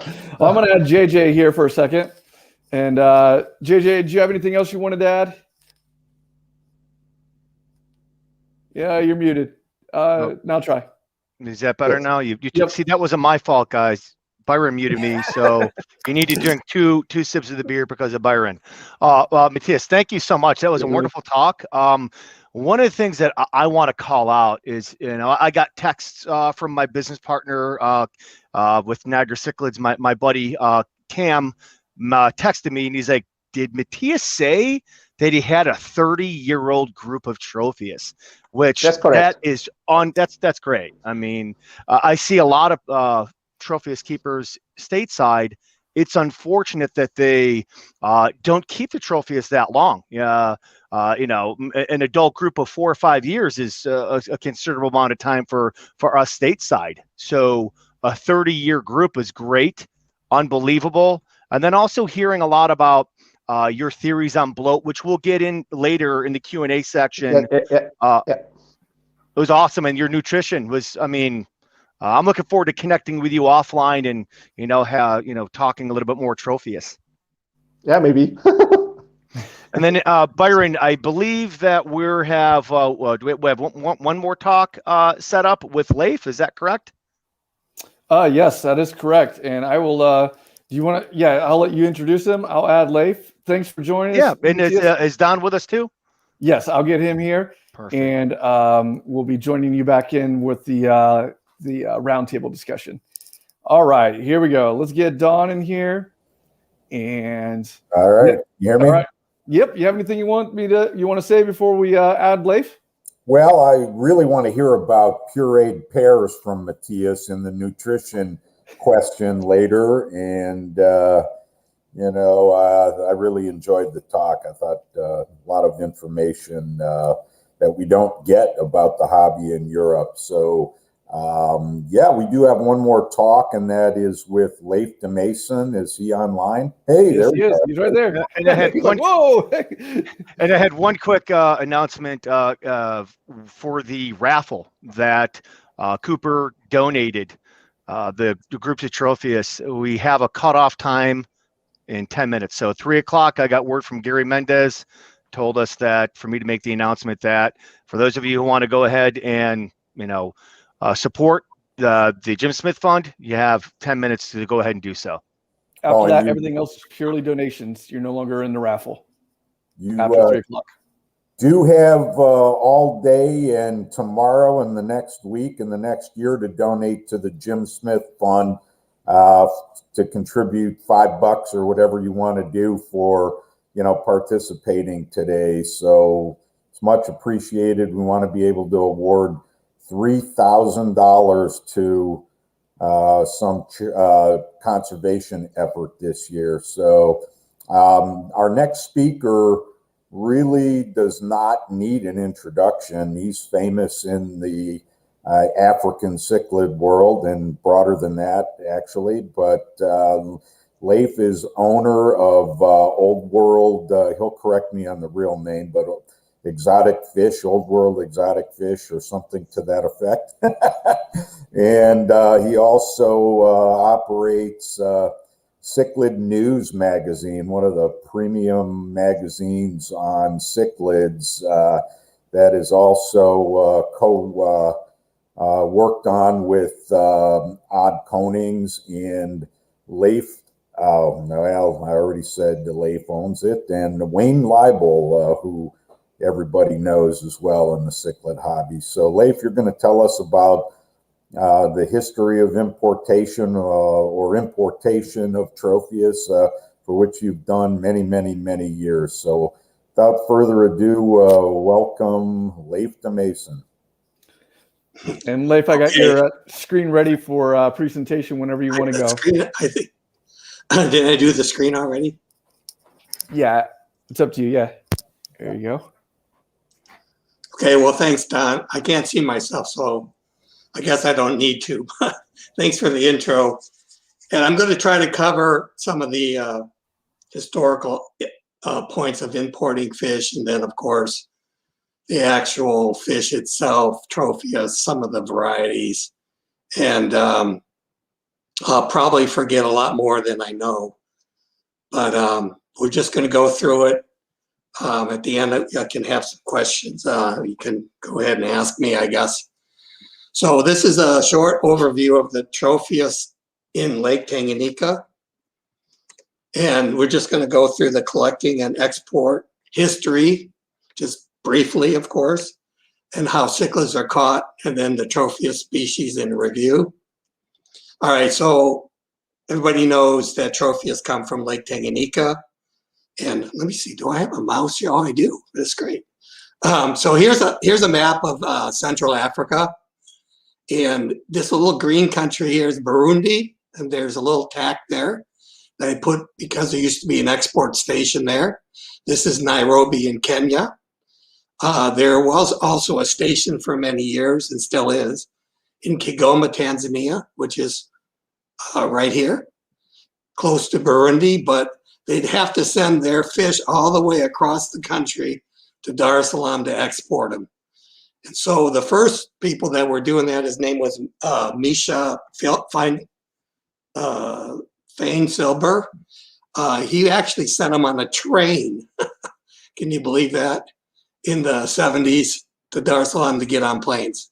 And then after these two stations were established, there was also a couple stations, actually 3 that I know of, that were established, 4 now, sorry, established it. There was more than that that didn't survive very long. But anyways, They were established in Zambia. This is Zambia, this sort of pinky country right here. But they would have to send their fish to Lusaka to get on international airport transits. So that was sort of also a big logistical nightmare. And then in the late 90s, or in the mid 90s, I should say, there was a couple stations in Calamy in the Democratic Republic of Congo. They sent their fish to Burundi to export. Now, Pierre Bichard started his fish export station in Burundi. And one of the reasons why he picked Burundi was it's in a big capital city where there are actual flights that he can get the fish to. So here's Lake Tanganyika. That's just a picture. I think this is actually either in Burundi or Kigoma area, looking across the lake to Congo. This is Congo over here, but you can see the lakes are massive. People around the Great Lakes in the United States know that the fish come from huge lakes. They're sort of like little oceans, at least they're giant seas. So they're being caught in a way that's not normally used to collect freshwater fish, because most freshwater fish are from like rivers. And so those are different techniques to catch them. So most of the catching techniques were developed in ocean, like coral reef catching techniques. So the coastline, you can see, is lined with rocks, and it goes straight into the water. The rock areas are sort of separated by sort of rivers and sandy flats where the trophies don't usually interchange between the rocky locations. Some of the rocks, like this one here, you can see is like bigger than a house. So it all varies. There's a lot of them that are just sheer cliffs. This is Chatuta that goes straight into the water. So it goes rapidly down, very deep, more than 100 feet. All right, so here's the close-up of what we're going to talk about. Again, this is Burundi. That's what we're going to talk about next. And here's the countries outlined again. So Bujumbura, here's the capital of Burundi. That's where Pierre Bichard started in about 1972, I think he started. Kigoma was a little small station that was bought out again by the Vetas, but they're still operating. And then Mpulungu is where the current, in Zambia, where the current exporters are, but there were actually exporters. Let's see if I can find mine, there we go. There were exporters over on the west side, near Cape Kachis and also near Colombo. So, but they usually get their fish to Mpulungu before they go to Lusaka. And here's a place called Calamy, where a river comes into the Congo, sort of splits the Congo coast. There's no export station there now, but there was for a few years. Two guys, a French guy and a German guy, had their own stations there. Here's the capital of Bujumbura. That's probably taken around 1990. I'm sure it's a bit bigger there, but you see the city goes straight up to the lake, basically. All right, so this picture here is of Jackie Schraen and Marie Bichard Schraen. They're standing in front of the former office of Old World Exotic Fish. These people are the masters at breeding Tropheus. And I mean, they have bred the number of Tropheus throughout their business career. It was just phenomenal. I'm talking about thousands and thousands every year. They had a fish farm, which I'm going to show you, which they bred about probably at least 25 to 35 different varieties of Tropheus.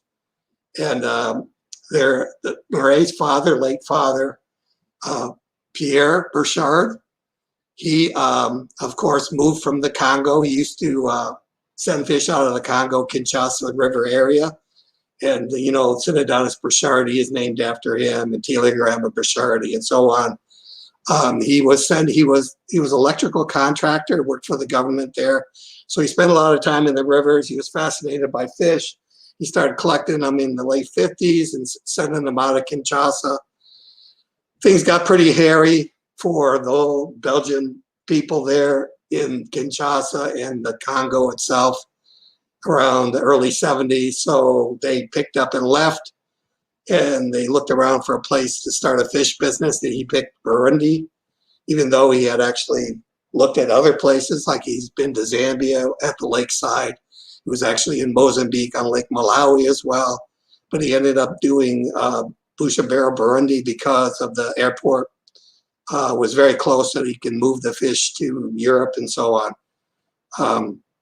Anyhow, the interesting fact is they brought a whole bunch of fish to Burundi from the Congo River near Kinshasa, like Cidodonis and buffalo heads and all kind of fish like that, because they were thinking about breeding those fish, but they couldn't breed the fish. So they ended up just looking around at the lake. Unfortunately, the little rocky shoreline here, Bujumbura, Burundi, is very small. And there really isn't a huge amount of different kinds of fish there compared to the rest of the lake. There's like one kind of Tropheus, that's the red saddle. He used to call it Braba. So they used to collect those and send them out, but he decided to make a fish farm and sits on the lake as well. And since he couldn't breed the Congo fish that he brought over there, they actually mounted 2 expeditions in the late 70s, I believe, into Congo, because he was from Congo and he knew, I think there was like 15 tribes in Congo, and he knew most of the dialects of the African people there. And so they decided that they were going to go and explore the whole Congo coastline. As you call in this picture here, the Congo coastline is from up here all the way down to here, right? So that's like basically the whole length of the lake. And, you know, if you compare sort of the area of the lake, obviously Tanganyika is much deeper, but that's like the size of Lake Michigan, you know. So anyways, here in Burundi, there was only one Tropheus, but then the first trip, they went all the way down to the, I think it was down to the southern end of the Ubwari Peninsula. But what they were sort of surprised about, they saw a lot of other fish, but the Tropheus, there was like about a dozen different kinds of Tropheus here. Of course, I forgot the Burchardi, Tropheus Burchardi, which is in Nyanza-Lock. If I can find my mouse again. There it is. Nyanza-Lock, there's a lot of rocks down here, but it's quite far from Burundi, or Bujumbura, Burundi. So there was actually a couple, he called them Cichlid or Chaco, Tropheus Chaco or something like that. Anyhow, so the one expedition, they only did the northern part, but then they made a better expedition a few years later, where they did the whole length. They went all the way down to Muliro. And that's where they got their breeding stock for the Tropheus and the rest of the fish they bred. So here's their fish hatchery building. There's some ponds there. I think there was about somewhere short of 100 ponds on this location. Here's a pond right here, obviously. Here's one, and here's another one. Then they had a bunch of concrete vats, and then you know, containers in the building too, where they could hold fish. But then they also bought an adjacent lot, and they made another 100 ponds, or near 100 ponds, as I remember. But these ponds were, I think they were about at least 20 to 30 feet by about 10 to 15. They're pretty big, and they had Tropheus in most of them, the other fish in some of them, but the number of Tropheus they had in these ponds was just absolutely phenomenal.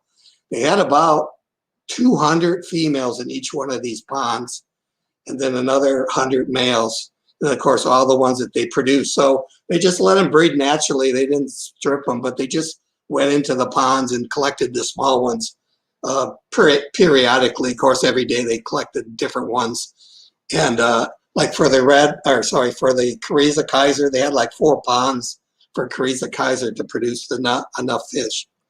Here's some of the vats and plastic tubs they had to keep fish. Most of the stuff they kept here, they didn't really breed. Let's see if I can find my mouse. There it is. Most of the stuff here, they all had water in case you want to change the water. They actually had, here's a truck. They had water trucks. They would go to the lake and pump up the water and bring it and then put it into the system every day because the fish farm was actually higher elevation than the lake, so they couldn't, and fairly far away from the lake. I mean, obviously it wasn't bordering right next to the lake. So most of these containers, as I remember, of course, they have the covers to keep the birds out, right? So most of these containers, they would put fish that were collected. Right? Here's a fish trap, by the way, made in the United States. They would collect fish and put them like erythmotis were collected by locals and so on. They put them in here. Here's some more vats. They sunk some of the vats into the ground so they would be ground level. And then, of course, they have all these covers for obvious reasons. Here's some of the vats here with no covers. They have water, of course, going into all of them. Sort of similar to what we have here in the United States on fish farms. Here's the ponds. Funny enough that the soil wouldn't hold water. There wasn't enough clay in the soil up in the place that they picked. So they actually had to buy big, huge sheets of plastic, right? So they had these sheets of plastic in there, and they had like a little ledge. You might have saw it on the first picture I showed. But they had a little ledge where they held down the plastic so it wouldn't just slide into the water when they're moving around in the pond. But they had like 100 ponds. Inside the building looks like this. These are usually used for preparation of fish going out, being exported. They had all sorts of tags and no food, this and that, whatever, so they could figure out what to do. As you can see, there's not many glass tanks. There's mostly sort of plastic containers. This is Jeff Taylor, Dr. Taylor, taking a look circa 1989, taking a look at some of the stuff. They had some pretty interesting stuff. I remember seeing a couple of catfish I never saw again in my life there. A couple of kinds of eels too. They had really interesting fish. All right, so like I said, they didn't really collect the fish. They did, on frontoses and stuff that were deep, because some of the locals actually died doing it, so they decided that wasn't a good way of doing it. So here's their van, and they would go and a couple times a week go collect the fish that they instructed the locals to catch in the shallows where they could snorkel. In Burundi, of course, like I said, they didn't have a huge amount of different varieties in the little section of rocks over here in Bujumbura. All right, so that's me. That's Mireille. And this is Jeff. And then this is somebody else. So what they would do is pull up close to the shore in certain areas, specified agreed areas. You can see there's a bunch of cattle here getting watered. And lo and behold, somebody come out of the bushes with a little tub of fish. This guy had lobo coyotes, small ones that they caught throughout the week, and they were keeping in the tub with snorkeling and little hand nets. But this is the way they got the red saddles. They did not raise red saddles. They only collected them by the locals and bought them from them. They got erythmotis from this way, Julidochromous malari, Burchardes, of course, Laparologus burchardes. Some of those sort of local stuff, all the goby cichlids, Tanganyika, Smathotis. All right, so now we're moving down to Zambia. Now Zambia, they had a lot of problems there, and they had to move around a little bit. This is a new facility, circa of 1990, for Chris Blignot and Jean Blignot. This is actually the construct of their vat system, which was actually right on the lake. They could pump the water from the lake with a pump and put a hose in there and fill all this stuff up. This is sort of how they used to make the vats, and they still do in both Malawi and Tanganyika. They make bricks, and then they glue the bricks together with mortar, just like making a house. And then they stucco them on the outside. So this is a vat, pre-stucco. They're just making more vats here. This is Roger Bills. He works in South Africa now. All right, so now I'm going to show you some of the Tropheus. This is some of the Tropheus that came out of the Burchard compound. This actually, I think, was actually photographed in Zambia. But anyhow, the Burchards produced a huge amount of Tropheus. We used to get from about the end of the 1980s until into at least 2010, we used to get about 8 shipments a year from the Burchards, fishes of Burundi. And out of the 30 or so boxes we used to get all the time, we got about 10 to 12 boxes of Tropheus, small ones that they bred.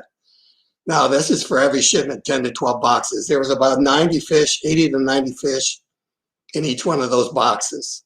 So you start doing the math. So say there's like there's 100 in every box, 10 boxes.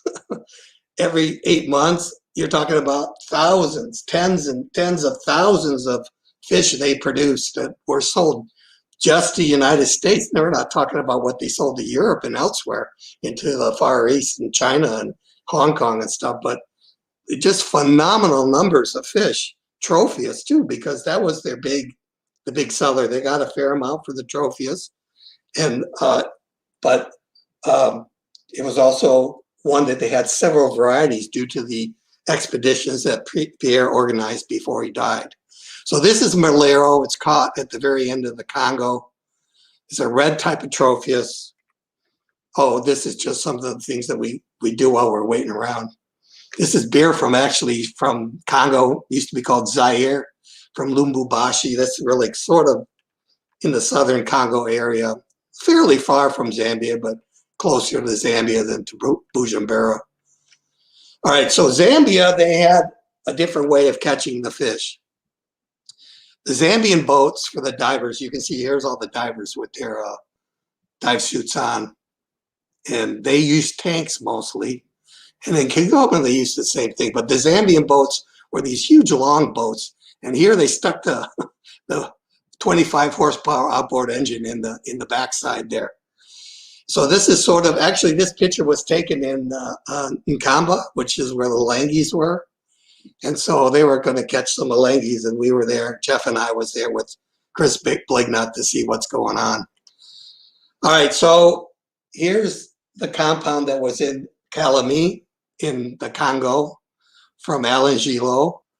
It was running for about 5 years, and then logistically, it just got to be too much of a hassle to run. And they weren't making enough money to make it worthwhile, so they left. Also, there was a guy named Sigmund Janicki that was there. He was there for many, many years. Not him himself, but people he hired. And he actually eventually left too. But you can see how this is sort of the same sort of operation as in the Zambian type setups. Here's an inside picture of his fish house. This is boxes they packed that were going to go on a small plane that were going to be flown from Kalemi, a privately hired chartered plane to fly from Kalemi to Bujumbura, Burundi to catch the international flights. So you can imagine what kind of expense that added to the overall freight costs.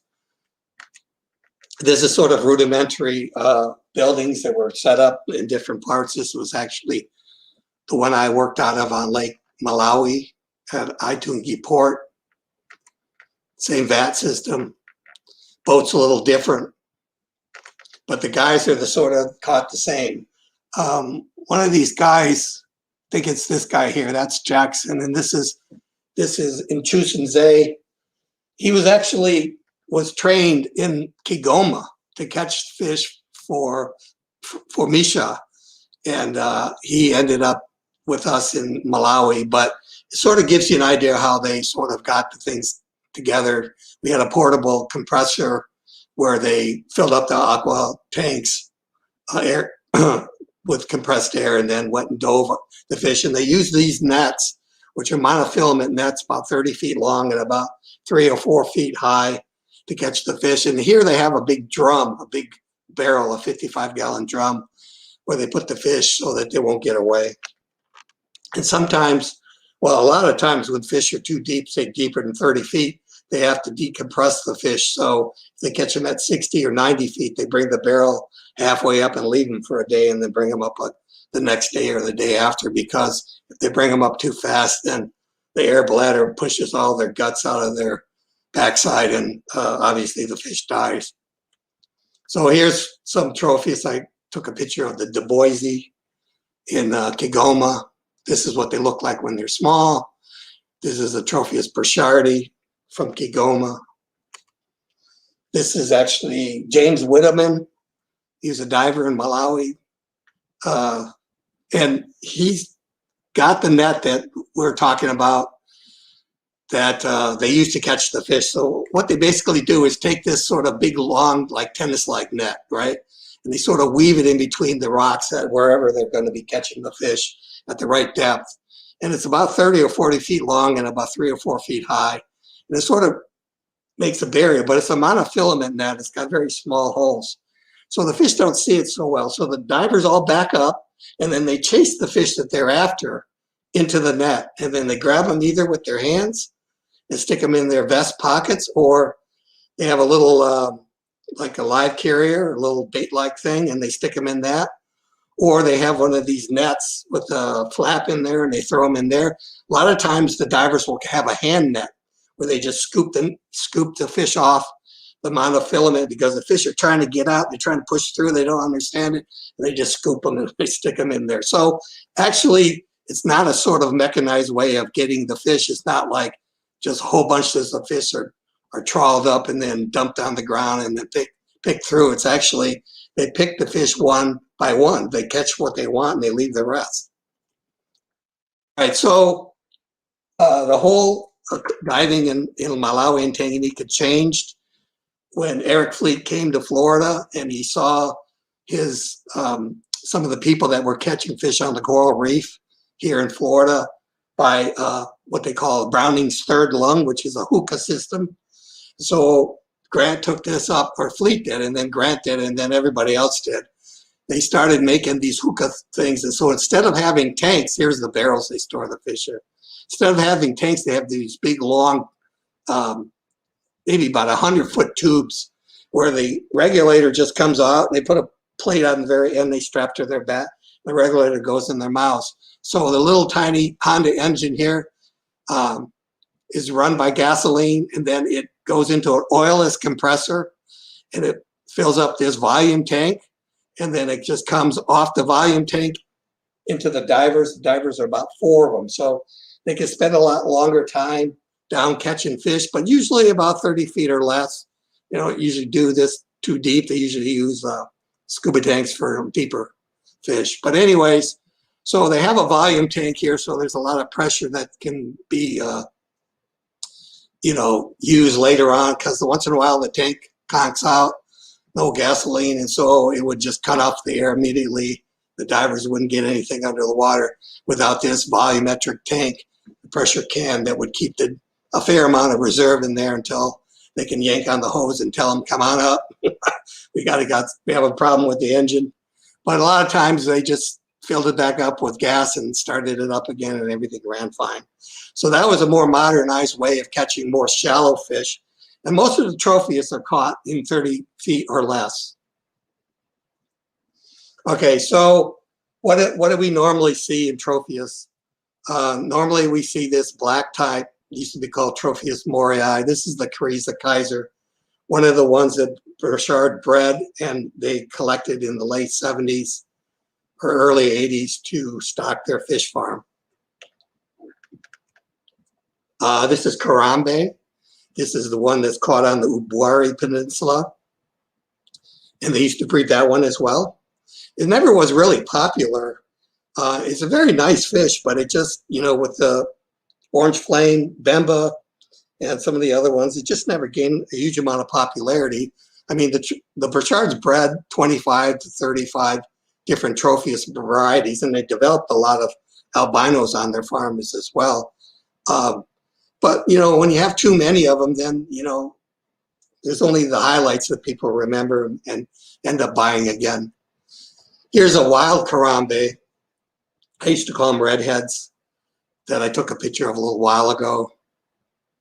I used to get them every now and again because the people in Tanzania cross over and catch them in the Ubwari Peninsula from time to time, I think once or twice a year, here and there, but they still really don't sell as adults very well.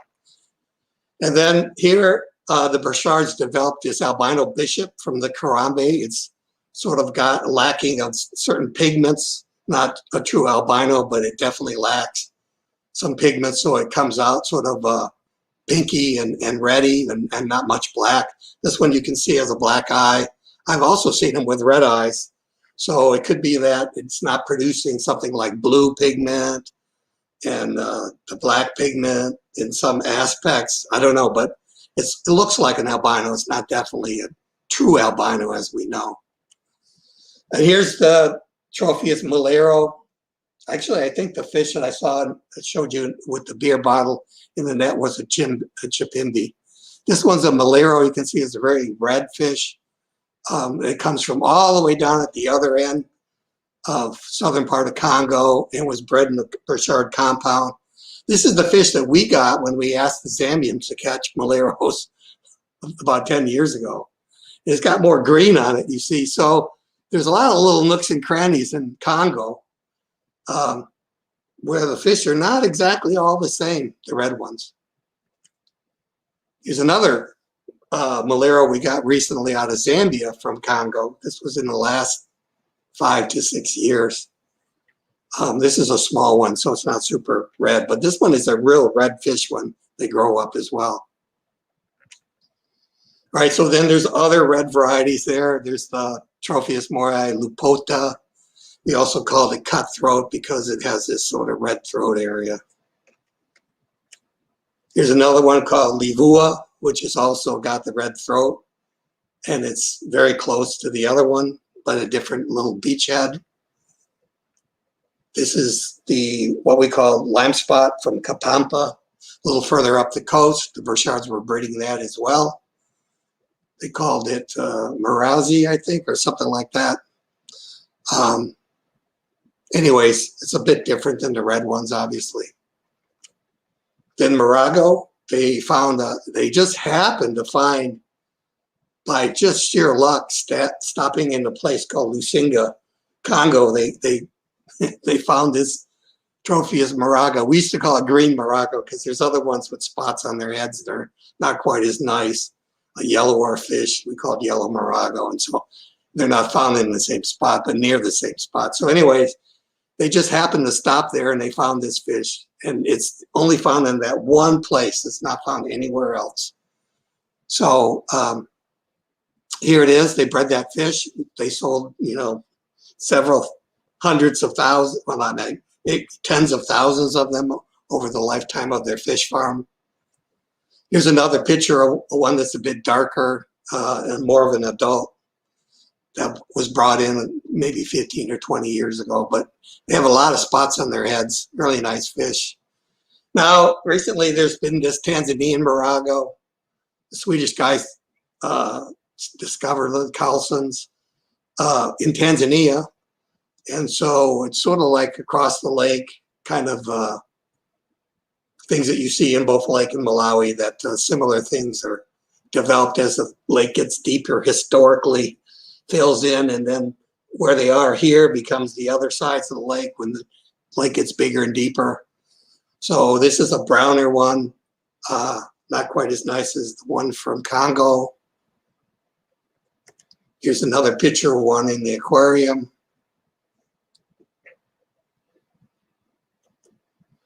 Then there's a pile of red ones.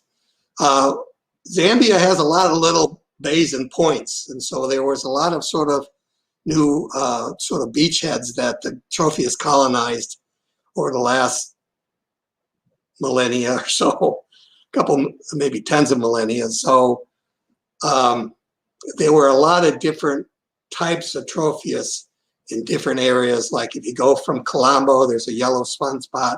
To Mpalungu, there's an orange sunspot, definitely different looking, but similar. Then you go over to, say, like Chaitika, it's a completely rainbow fish, a blue one, which was actually, I think, the one that they described as Tropheus morai historically. Then they would go into some yellow rainbow areas, and then into the red.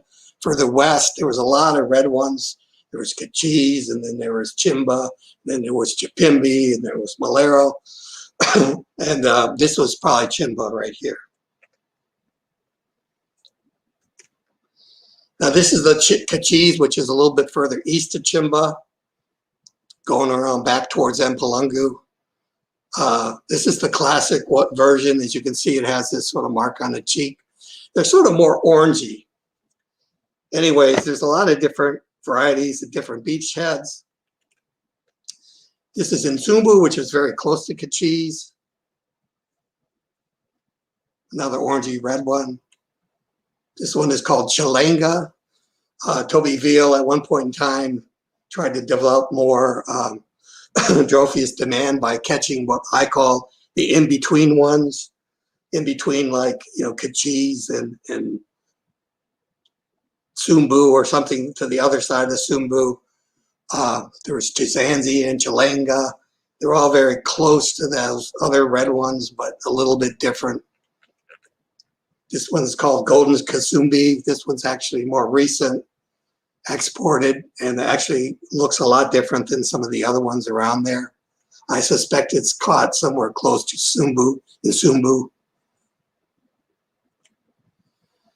Then in Congo, if you go up from north from Malero, you find, and north from the Ivua, you find other ones. And we got from Zambia about 5-6 years ago a whole plethora of other new red ones that were in these little tiny places where they were a little bit different than other places. This is the Kikoti red. This is the Lunangwa South. Apparently the Lunangwa Bay to the north is a different fish. As you can see, this one has sort of a red throat area too.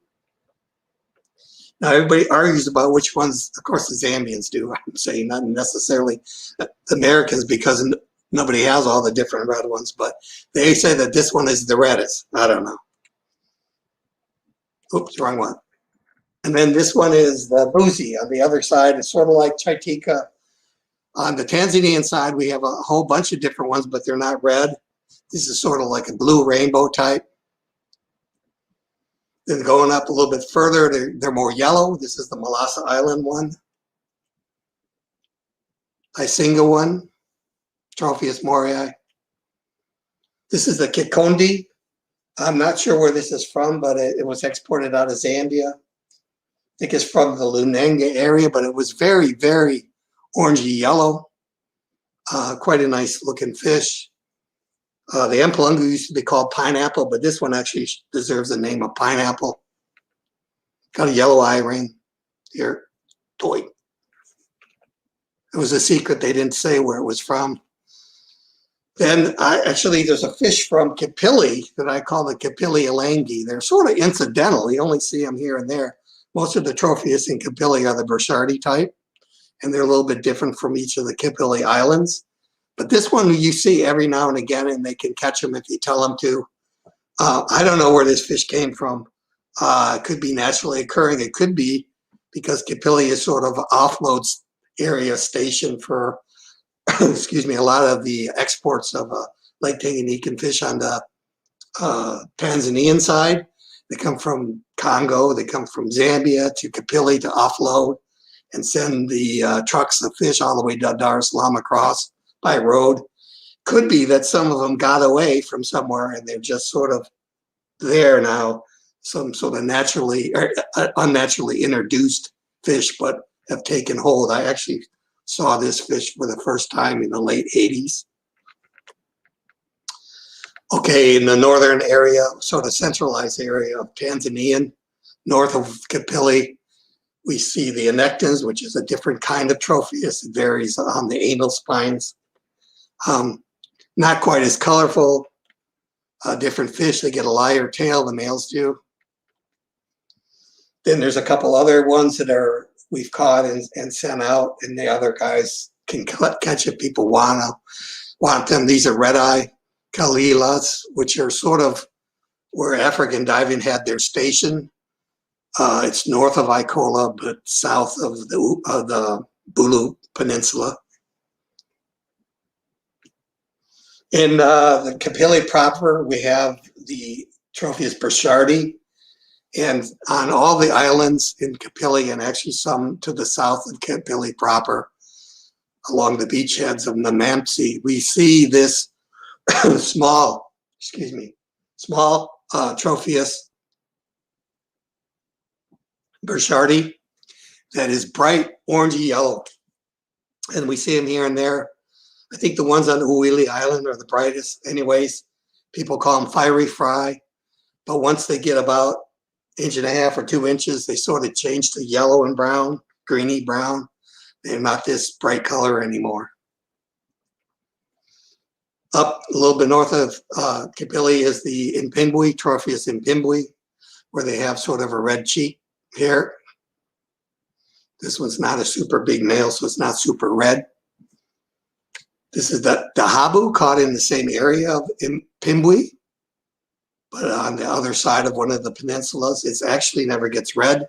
It just has this sort of yellow cheek. There's also different types of Tropheus burchardi.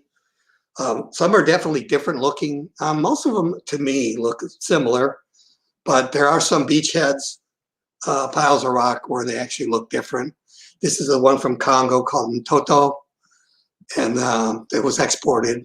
It can be caught if people want. In my experience, Tropheus burchardis are much meatier than Tropheus morii, and they kill each other a lot faster. This is the one from Carolina Island. It's got a nice yellow eye ring. Tropheus burchardi, eye ring, yellow fins, yellow up here. This is one from south of Namansi called Chungwa.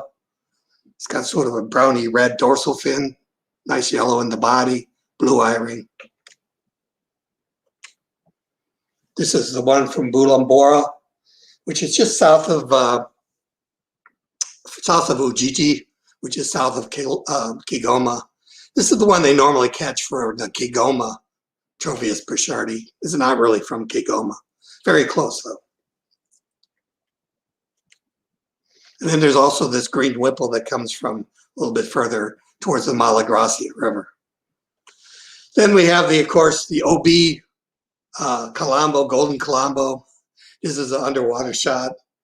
So some of the Tropheus have little interesting things, like when they get older, some of these ones that hold the right genes can actually break up into an OB pattern. Normally the fry from these look just like the regular Tropheus Colombo. They don't look any different. So Toby Veal went around, collected as many as he could collect. I think it was more than 30 of them, and he bred them, but sent out several hundred of the fry. I don't really know what happened after that. I don't know if any of them actually broke up into OB when they got very big. But sometimes you can go down and swimming around, you see them here and there, and you get not very many. You only see 1 or 2 in a week or so. But you also see some of the adults breaking up into patches. So I think they start out as the normal one when they're adult, and when they get a certain stage of the game, age-wise, they sort of break up into this sort of OB pattern. And that's it.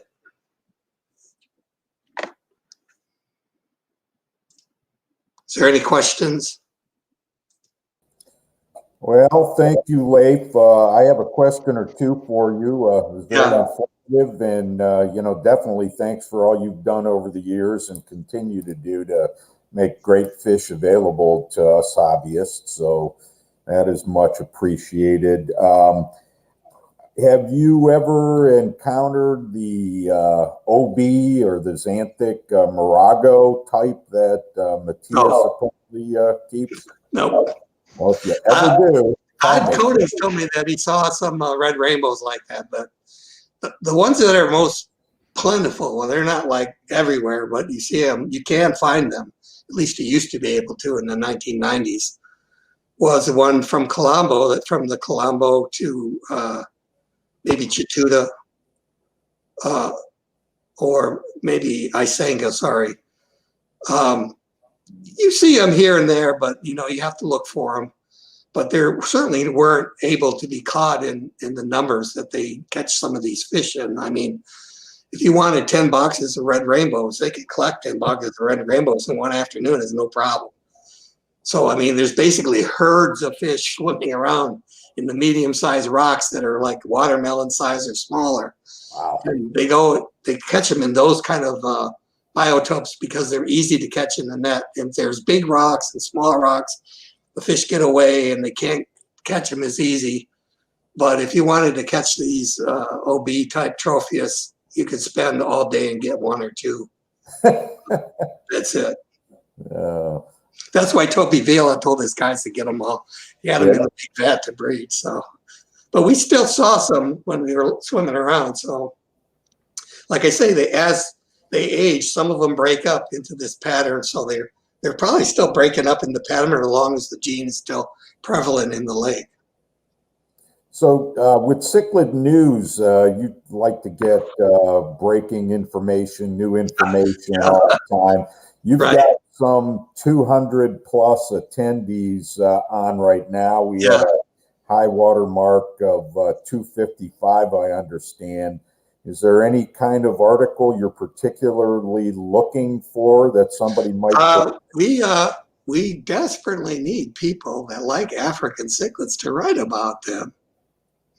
And we got some good editors, and so we got actually a guy that takes a lot of pictures too. So if you're not good at taking pictures and you're not even good at writing, just put something down and we'll clean it up and put it out there for you. Breeding stuff, everybody wants to know about breeding. You know, your experience in breeding stuff. We'd be happy to run all the African stuff. Wayne is the editor of Cichlid News, and he's a South American guy, so he knows the South American people more than he does the African people, and he leans on them for articles and he gets them, you know. So if anybody wants to write anything about Malawi fish, anything about Tanganyikan fish, there's an audience. There really is an audience. It's just that nobody wants to write anything about it. Well, how do you want us to get a hold of you? Somebody in Cichlid News magazine. Okay. There's a little click button. Actually, we got so much spam we don't have the click button anymore. But it has the email address. You just copy it and send it to that. It's www.cichlidnews.com. You know, there's a lot of stuff on there you can look at. The website is old, so it's not like super new stuff, but all my what's news are there. So I haven't done what's new in a while because of COVID and the airlines restriction. And we can import fish, but we just can't sell them because the freight is so darn expensive from Africa. Now it's tripled. And so the stuff that we're selling for $25, we got to sell for more than $50. And people are just saying, nah, I don't think so. And well, okay, I understand. But I haven't really wrote a lot for what's new over the last few months because I haven't been getting any shipments from Africa. I have from other places, but like the Kinshasa River in Congo and South America and stuff like that. But I haven't got very many African shipments. People sort of pulled in their oars. And so, you know, if they can't sell the stuff that's right there on the lake where they work, they're not going to go across the lake to catch something and not sell that either. I mean, that costs a lot of money. So, and gasoline and whatnot. So, we have to wait. Maybe, you know, another half a year, things will get back to normal. But the Cichlid News website, if you want to look at what's new, I have all my stuff there. The pictures are there. You can click on them, look at them. I do it. Actually, people ask me, do you have a picture of something? I was looking for a picture of, the neon streak. Ocellatus from Kapili.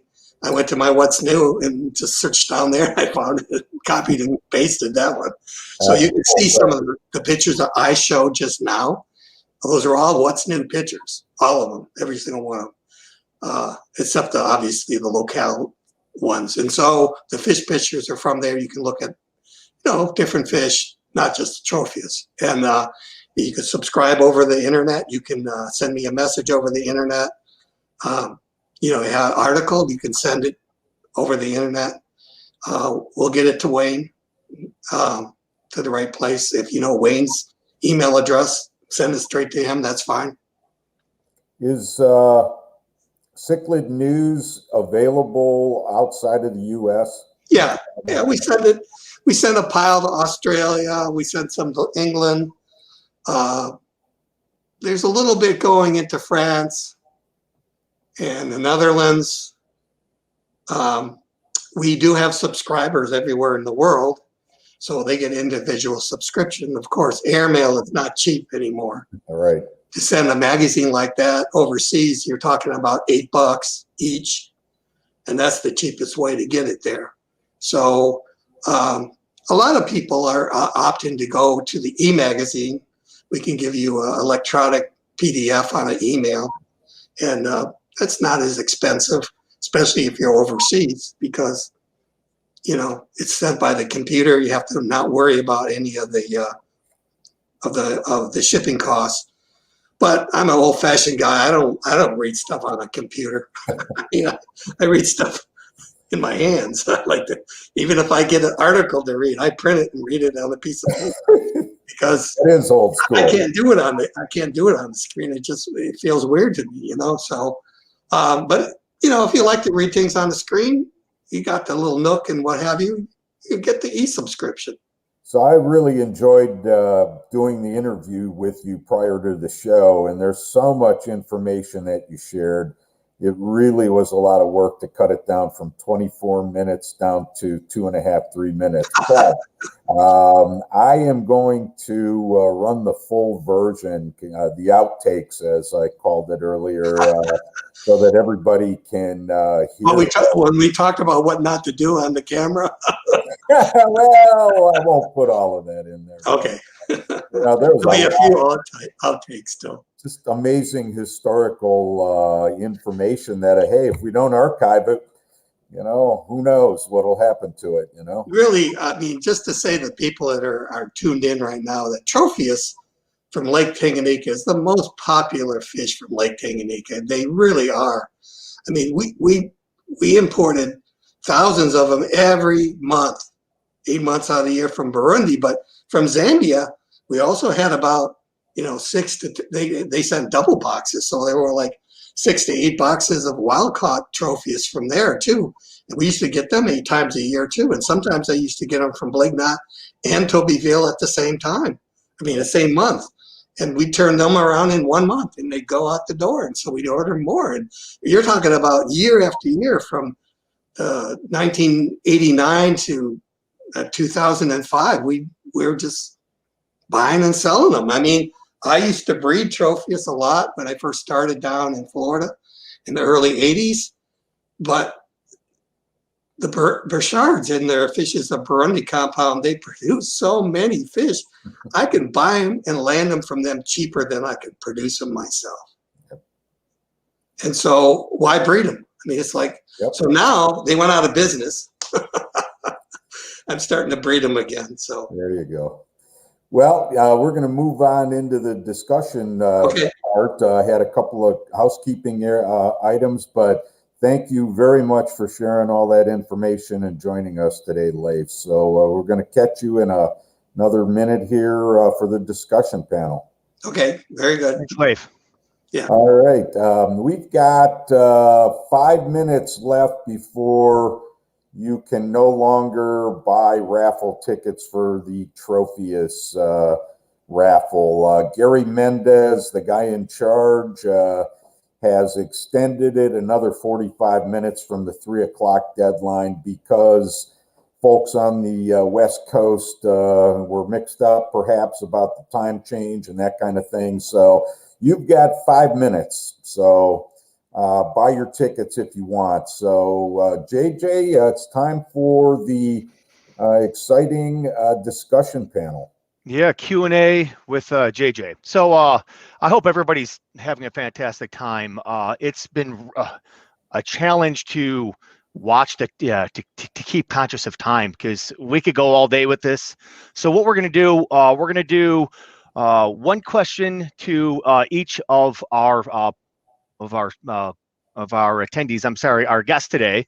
And we want to keep it under 5 minutes each question. And then some of the questions, if they answer quick, we could open that up to the panel. So we're going to start off with Cooper, and then we're going to go to Laif, and then Pam and Mathias, and then we're going to round it up with the one and only Ad Konings. So Cooper, man, I think the world of you, man, and I respect you a lot. You are doing everything right in the hobby. Your passion and your meticulous attention to detail, I just love and respect. So in my opinion, you're one of the top breeders in North America, and it's been phenomenal to have you here with us. So there's tons of things I could have asked you. Thank you. So one of the things that you've answered quite well in the past, and a lot of people, regardless of their experience keeping trophies, I've seen you answer quite well, and I think it would be great for you to share with our viewers today.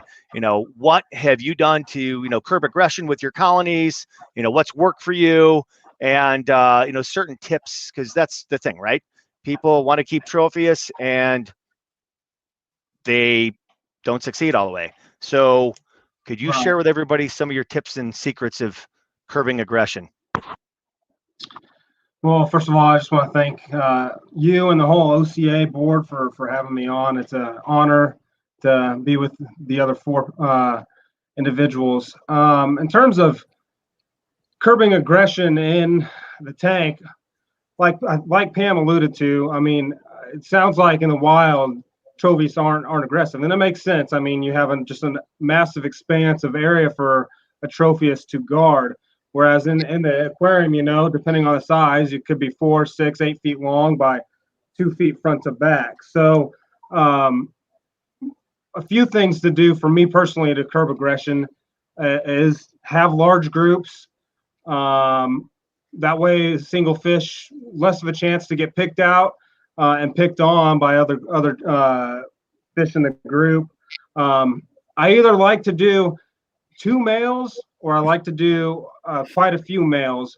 And the reason for that is 2 males tend to take places in each end of the tank.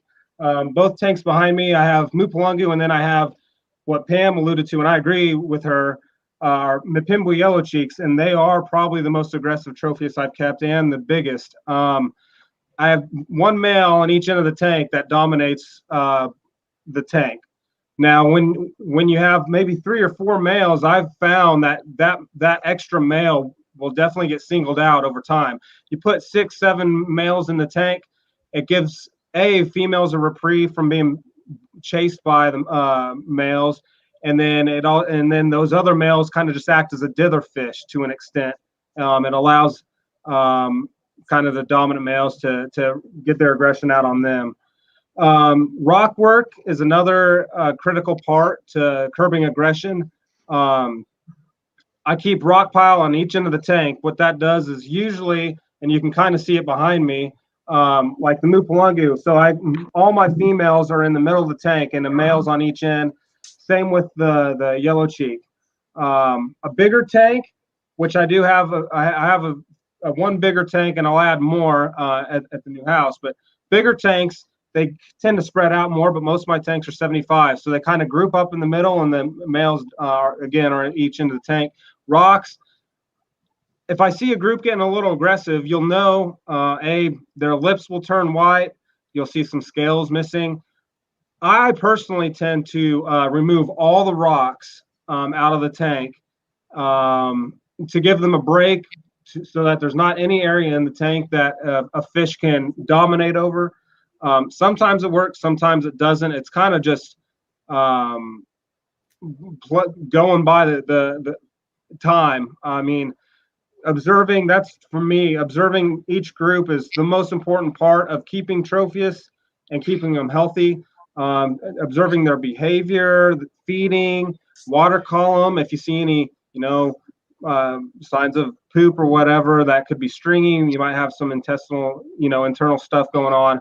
So, end of the day, observing the group, understanding what each group's doing. I think that's the most important part to being successful long term with them. And you said large group. So my idea of large group, Pam's idea of large group, your idea of large group might be different. So my idea of large group is 40 plus. Are you talking like 20 plus large group, or what size are you talking? So most of my breeding tanks are 75 gallons. I filter the crap out of it, a ton of filtration. I turn about 1,000 gallons an hour in my tank. Huge weekly water changes to keep nitrates down. So my groups are about 25 to 30 fish. Some go slightly over that. In my 125, that's my elongi tank that I'm kind of working on. I'm growing out a lot of fry from some of my better females to work on creating the elongi you used to see back in back in the day, not nowadays. I've got like 60 fish in there, but about 40 of them are about like 3-inch juvies. Oh, sorry. So 25 to 30 and a 75, a 6-foot tank, you could 40 to 50 easily. I think Perfect. Pam, a lot of your tanks, Pam, are 6-footers, if I'm not mistaken. And I know her groups are bigger than mine. The bigger, the better. Hey, I'm limited go big on or go space home. at the time, so most of my tanks are 75. If I could do 125s or 180s, that in my opinion would actually be better. I'm just restricted by space at the current time. Perfect. Well, thank you for that. I'm sure that'll help a lot of people, and you could apply some of that. I want to go to Laif next. So a lot of it was really tough for us to narrow down the question. So we wanted to come down or choose topics that are really important. So, obviously bloat, that is a huge area of concern. And it was funny when Don and I were talking about choosing the questions for each of our guests.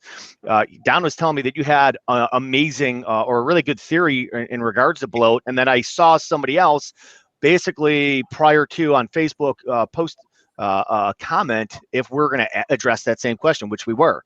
So, Laif, in your experience, how have you combated, bloat, and what are your theories on that?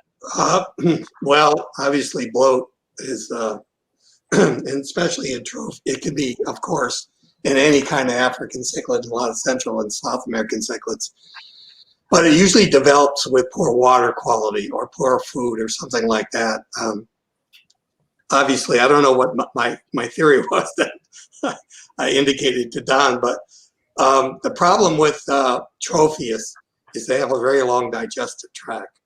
And so if the fish have not processed the food all the way through, you can actually ferment in the digestive tract. A lot of times, what we found out with Malawi fish, and obviously applies to Tropheus as well, is that we can't handle or catch the fish and then feed them, or feed them and handle the fish. This is really bad for the fish because you cannot see stress on the fish, right? So they're always hungry. They're always going to eat. But when they eat and then you handle them, they're stressed out. So their system shuts down. Therefore, the digestion doesn't go as fast. And so sometimes it can ferment in the gut if they have long guts. This happens with a lot of different kinds of fish, like Stephen I types, red empress types, the Labiotropheus types, Tropheus types. They're all susceptible to bloat. For us at Old World, we never feed any wild Tropheus anything but green flakes. Nothing. We have pellet food. We don't feed them pellet food because pellet food, they're not used to pellet food. Wild fish can eat all day long in the wild. It may be 2 days long in the wild. And one tiny pellet has more nutrition than what they ate all day long. And so they'll tend to overeat. First of all, the pellets are a little bit dry, so when they eat them, it expands in the water. Now, all cichlids have hexamida. They all do. All of them have it. Okay, so when the fish are under stress, hexamida sort of proliferates in the gut primarily. And so when you see something happening where the fish are swimming around, they look like they're normal, but they eat the food and they sort of cough it out. And they eat it and they cough it out. They have bloat. That's the first sign that you got to treat them right away with metronidazole. Now, could be that hexamida is not killing the fish. It could be an anaerobic bacteria in the gut that's killing the fish. But it turns out that metronidazole actually works on all of that stuff. It works because what metronidazole does is it kills the cilia or flagella in unicellular microbes. So if they can't move around, they're not going to eat and they're going to die. So I think what causes bloat is a combination of hexamida and sometimes bacteria in the gut. And you need to kill that stuff when it just explodes in population. Normally they'll have some of that stuff in their gut all the time that doesn't really get out of balance. But when you see the fish coughing and trying to eat, but they can't swallow it, or you see these long, transparent, stringy feces, you got to treat them. You got to treat them right away. You can't wait, because this stuff obviously will come out of the fish through their digestive tract, and the other fish will mouth it, and they'll get it, and it'll just keep going like that. So once one of the fish gets bloat, and it bloats up, well, they call it bloat is because by the time you see them bloating up, is because their internal organs fail. The kidneys fail. A lot of other disease causes this too, but we are very familiar with cichlids that hexamida will cause kidney failure. So they'll bloat up, but by the time they bloat up, it's almost too late. Okay. So if you have fish and you see them coughing and the transparent feces, you got to treat them right away. I mean, at least you can buy metronidazole flakes, medicated flakes. You can buy that stuff. Okay. Get at least 5%. Don't get any less than that, because in the heating process of drying the flakes, it actually degrades the metronidazole. So get 5%. It won't be 5%, but it'll be strong enough to cure them. So the fish that are eating will survive. The fish that are not eating and coughing, they'll die. If you can't treat the whole, like for us, if we have a bloat in a pond, we can't treat a pond. 36,000 gallons of water. What are you, crazy? The fish aren't worth that much money. So we have to feed them metronidazole in the food, and then the fish that are not eating, they're going to succumb. But the fish that are eating it, they end up being okay.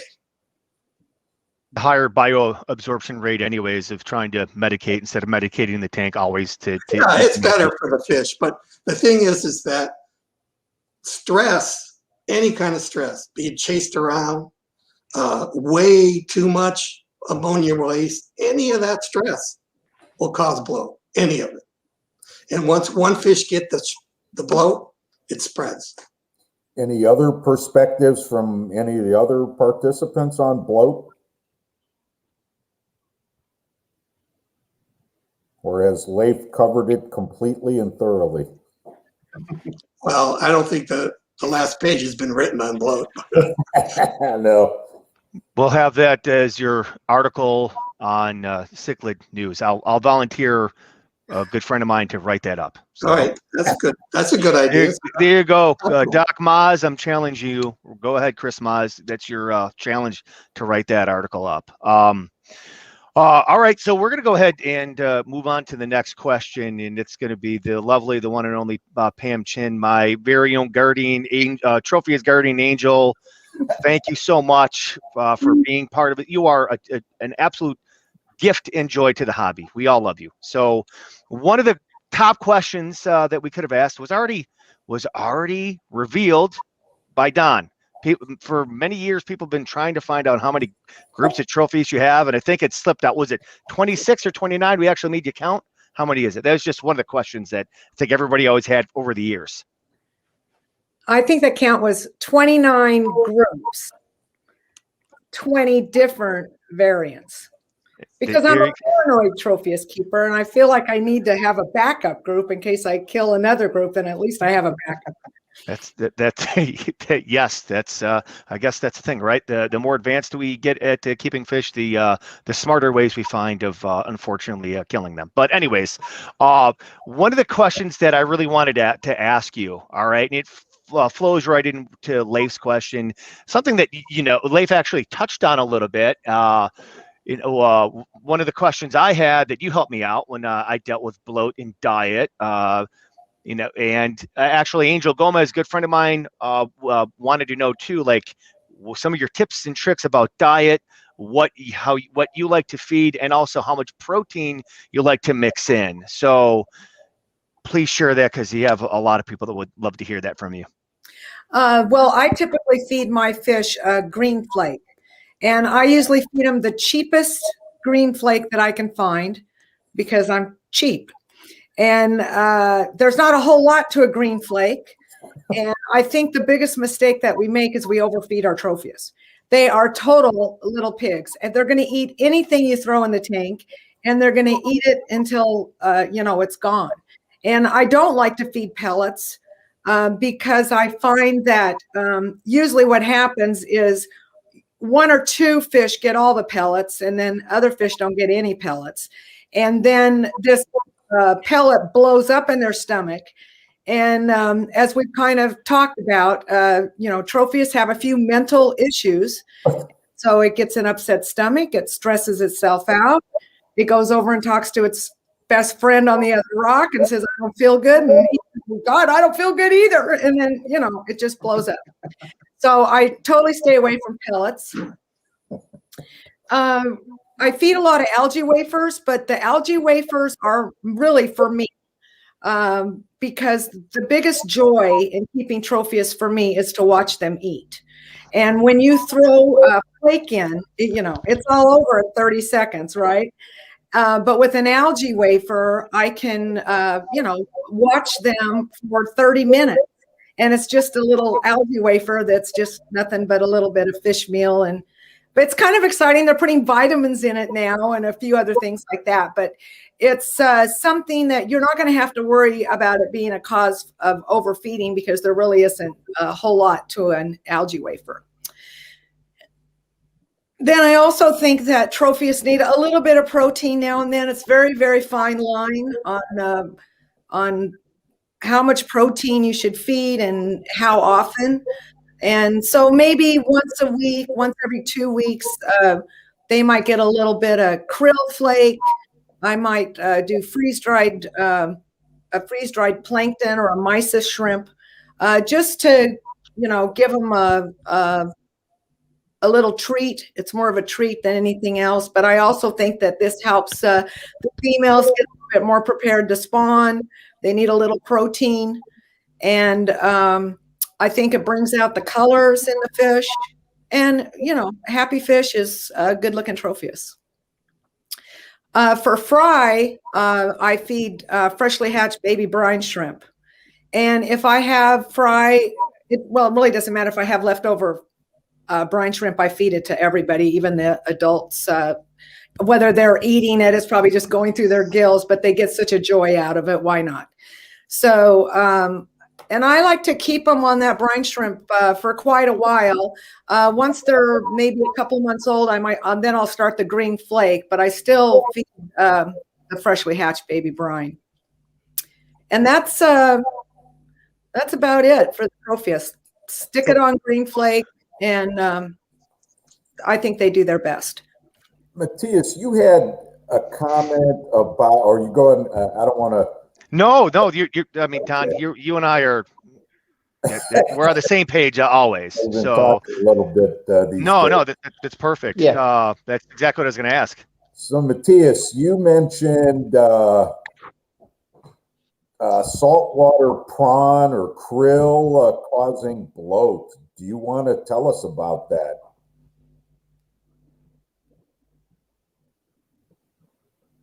Uh-oh, the internet's freezing up. He's thinking. We can't hear you, staying Mathias. still. But until we get him back, I believe the intestinal balance. Did you hear me? Yeah. Yeah. Okay. I think the balance in the intestinal will be destroyed if you use feed from the ocean. The salt destroy it. I can't say is it the stress or for use it's the salt, or the salt is inside and make it stress, or is it? I can't say it, but I have seen. I don't use food from the oceans. No prawns, no fish meal from there, and I don't have the problem with the bloat. I think that we have to try the balance, or to get the balance, and if the balance not is a balance disbalance, there can a bacterium up in the stomach, and if you open a fish with a big bloat, there can green water outside. If you open it short before it dying, for example, and I think it's also a problem with the bile. I think it's all complete in the disharmony. And I believe, on my opinion, is the salt makes a kind of disbalance. So interesting. You want to touch base about a little bit of because I had another question for you, Mathias, but maybe we'll get to that. Yeah, we can hear you. When you talked about the pureed pears, that Don and I have perked up both of our ears. Do you want to talk a little bit about that? That was pretty cool.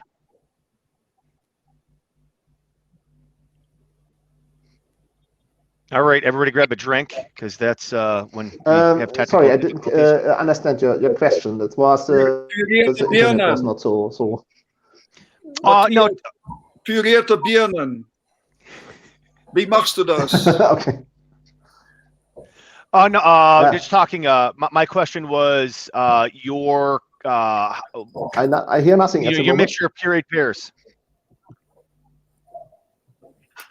I think we're having a little technical difficulties. Then let's do this. We'll double back to you when it's not as choppy. Sorry that the internet issues. Ad and Pam, I love your shirts that you're wearing. Okay, Maswa. All right, that's designed by. Sure. Well, that shirt means more to me because I love Maswa. Number one. Number two, I'm extremely passionate about conservation. And number three, a very dear friend of mine, Kevin Mills from Find Your Nemo, designed them. I need to work on Kevin to have him make a special one for the OCA where proceeds get donated to the Jim Smith Fund. But Ad, in your talk, you said how Maswa is one of the oldest Tropheus, and in the hobby, I feel that we need to educate people about selling and bringing in wild-caught Maswa. And there's a lot of people that have misconceptions. There's importers who are bringing them in, listing them as F0. Look, they're wild caught. Ad, what can we do in the hobby, all right, us fish keepers, to preach about conservation and try to protect Maswa? Well, I would say just get baby Maswa, because then for sure they are not wild caught. I don't think they are collecting any wild Maswa at the moment because there aren't any. So the collecting teams don't go out and try to collect one or two. That is too costly. So if you want to protect this species as a hobbyist, just buy small ones. I mean, it takes only a year and a half to grow into breeding adults. And like Mathias said, you can keep it for 32 years, which is very long. So the ones that are being brought in and labeled as Maswa, do you believe that they're from another collection point? They're not real Maswa? I can interject. I don't think they're from Maswa. All right, so Laif, yellow bands, but they're not Maswa, and they're not being sent out now. Certainly not from a year ago. Maybe you're talking about stuff that happened like 5 years ago, or it's 4 years ago, but there's been a lot of Tropheus Maswa sent to Turkey over the last 10 years, and I'm talking about hundreds and thousands of them, and they can't find them. They just can't find them anymore. So how are they going to send out Maswas where they can't catch any or see any? They can't do it. Pam, I know conservation is something near and dear to your heart as well, and we've had many chats online about it. I'd love to hear your thoughts and what you'd like to weigh in on the subject. Well, I'll just say that you guys know how much I love my Tropheus. I have swam the range of Maswa 3 times in the last 4 years, and I have never seen Maswa. And maybe you noticed that I didn't have Maswa in my program because I have not seen Maswa in the wild. I've not seen Halembi in the wild. And so there you go. It's not like I haven't looked. And it is a serious situation, and it's very frustrating when we see importers bringing these in. And it's a double-sided sword. You almost hate to say anything because you don't want to draw attention to it. Then more people want them. or whether you just, slide by it and hope that no one else saw it. But there are importers that are still saying they're bringing in wild. There was a guy on the internet in the last 2 weeks that was trying to bring in a group of wild Maswa to someone. So it's very frustrating. I don't know where they're catching them. And you know what? Sometimes it's a lost talking about that. I have Maswa and they make a big order to get the Maswa and then they don't show up in the order. Well, talking about the people, I have three people that I know in the hobby that bought groups of wild caught Maswa, and I messaged them and I'm like, hey guys, look, that's not cool. You could easily source high quality, Maswa like mine. My group I got from Aaron White, one of the top breeders, good friend of mine, healthy, beautiful Maswa. And one of the misconceptions of one of the guys who I think dearly of, he's like, well, I know I'll get killed if I post that I bought this wild caught group, but I want to get them, in case they go extinct. And I was like, buddy, they'll go extinct in the wild, but you could buy thousands of them, in the hobby, and that was I think we should educate people, because maybe we're not stepping up and saying things like, to these people who want to sell Maswa but can't spell it, like, hey, that's not cool, and we're not going to support you bringing these in. Sounds like another Cichlid news article. Yes. Yeah. Well, the other thing is that I've seen some of these groups that people have recently purchased, and it is questionable. I mean, I'm very suspect whether they're actually wild. When they're all the same size and they look exactly the same, that's not really what you would get when you're collecting wild fish. You're going to have some kind of variation. So, I'm not sure. So I would just say, I think Odd's advice is very good. If you buy fry, then you're not taking something at risk. Advice. Don, Odd wrote an article in Cichlid News a year or two back about the Boise. Yeah. He covered this pretty well. Yeah. But he can write another one. That's okay. We can reprint it in the Ohio. Publish it, right? Can we reprint it? Yeah, sure. Awesome. Is there anything else? Any Send other? me an email. I'll give you permission. I will. Is there anything else we want? How are we doing for time, Don? Do we need to get to the raffles, or do we have a little bit more time to answer any other questions? Another 5 minutes. All right. Can I say something, because I see there is a lot of comments, and I want to thank people for the comments, but I cannot comment or cannot react myself back. I'm not on Facebook and I don't have the YouTube link. So thank you guys, and great that you're there, but I cannot give a comment myself. Well, you can always use the voice of your boss, Gertrude. Yeah. and with that being said, Odd, for those of you who already know, we have a exclusive coupon. It was a 50% off your Tropheus book at cichlidpress.com. And Cooper, thank you for sharing the code with everybody in the chat. Cooper had your back, Odd. He was letting people know the code for it. So, and thank you for Odd, for all of your contributions to the hobby. Thank you so much for hopping on and doing this with all of us. And for birds too. Yes. I'm a hobbyist too. I just don't have an aquarium anymore. Yeah, right. Yeah. That's the best kind. Are you going to try Mathias one more time? Yeah, you know what, Mathias, let me ask you this. If we got a little bit of time left, I know a lot of in the Facebook groups in Europe, when U.S. fish keepers strip Tropheus, they go bananas and get really upset and ban a lot of that. Could you, and I'll naturally let whatever happen. I won't strip. Would you share with us what you do and why a lot of people in Europe, in particular in Germany, are opposed to stripping Tropheus?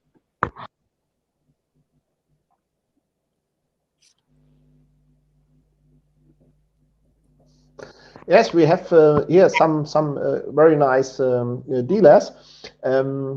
I can't say any about Facebook because I'm not Facebook, and it's a little bit difficult. Can't you say there are some groups or something like this?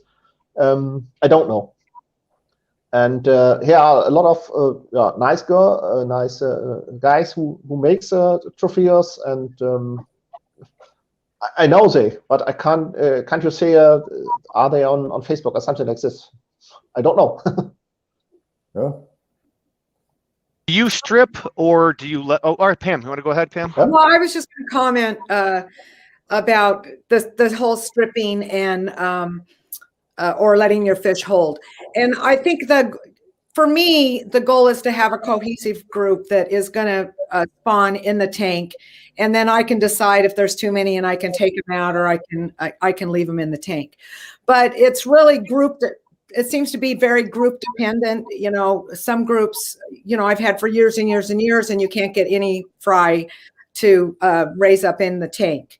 And so in those cases, then I do feel like it's okay to strip a female, and because my whole goal is to maintain my group, and to in order to keep those numbers up, I've got to be adding fish. I'm not in the fish business, so I'm not out beating the bushes. This would just be for myself. So in those cases, then I think that that's acceptable. Also, there's a few species that are very, very rare, and if you can't get them to breed in the tank, the only way you're going to be able to maintain them in the hobby is by stripping. And so I think that stripping is a very good tool, and all Tropheus keepers should know how to strip their fish. But it doesn't mean that, you know, you just strip everything every time or whatever. You know, you have to have a little bit of control there. So I think it's a good tool. It has its applications, but the best of all the best is when your group spits and you see them raising up those fry. That is really the best. So, Ad, you're an ex-EU guy. Do you have any perspective about that stripping versus not stripping in Europe? In Europe, I haven't been there for 25 years. That's what I said. You're an ex-EU guy. Yeah, they might not have been stripping too many Tropheus when he was there.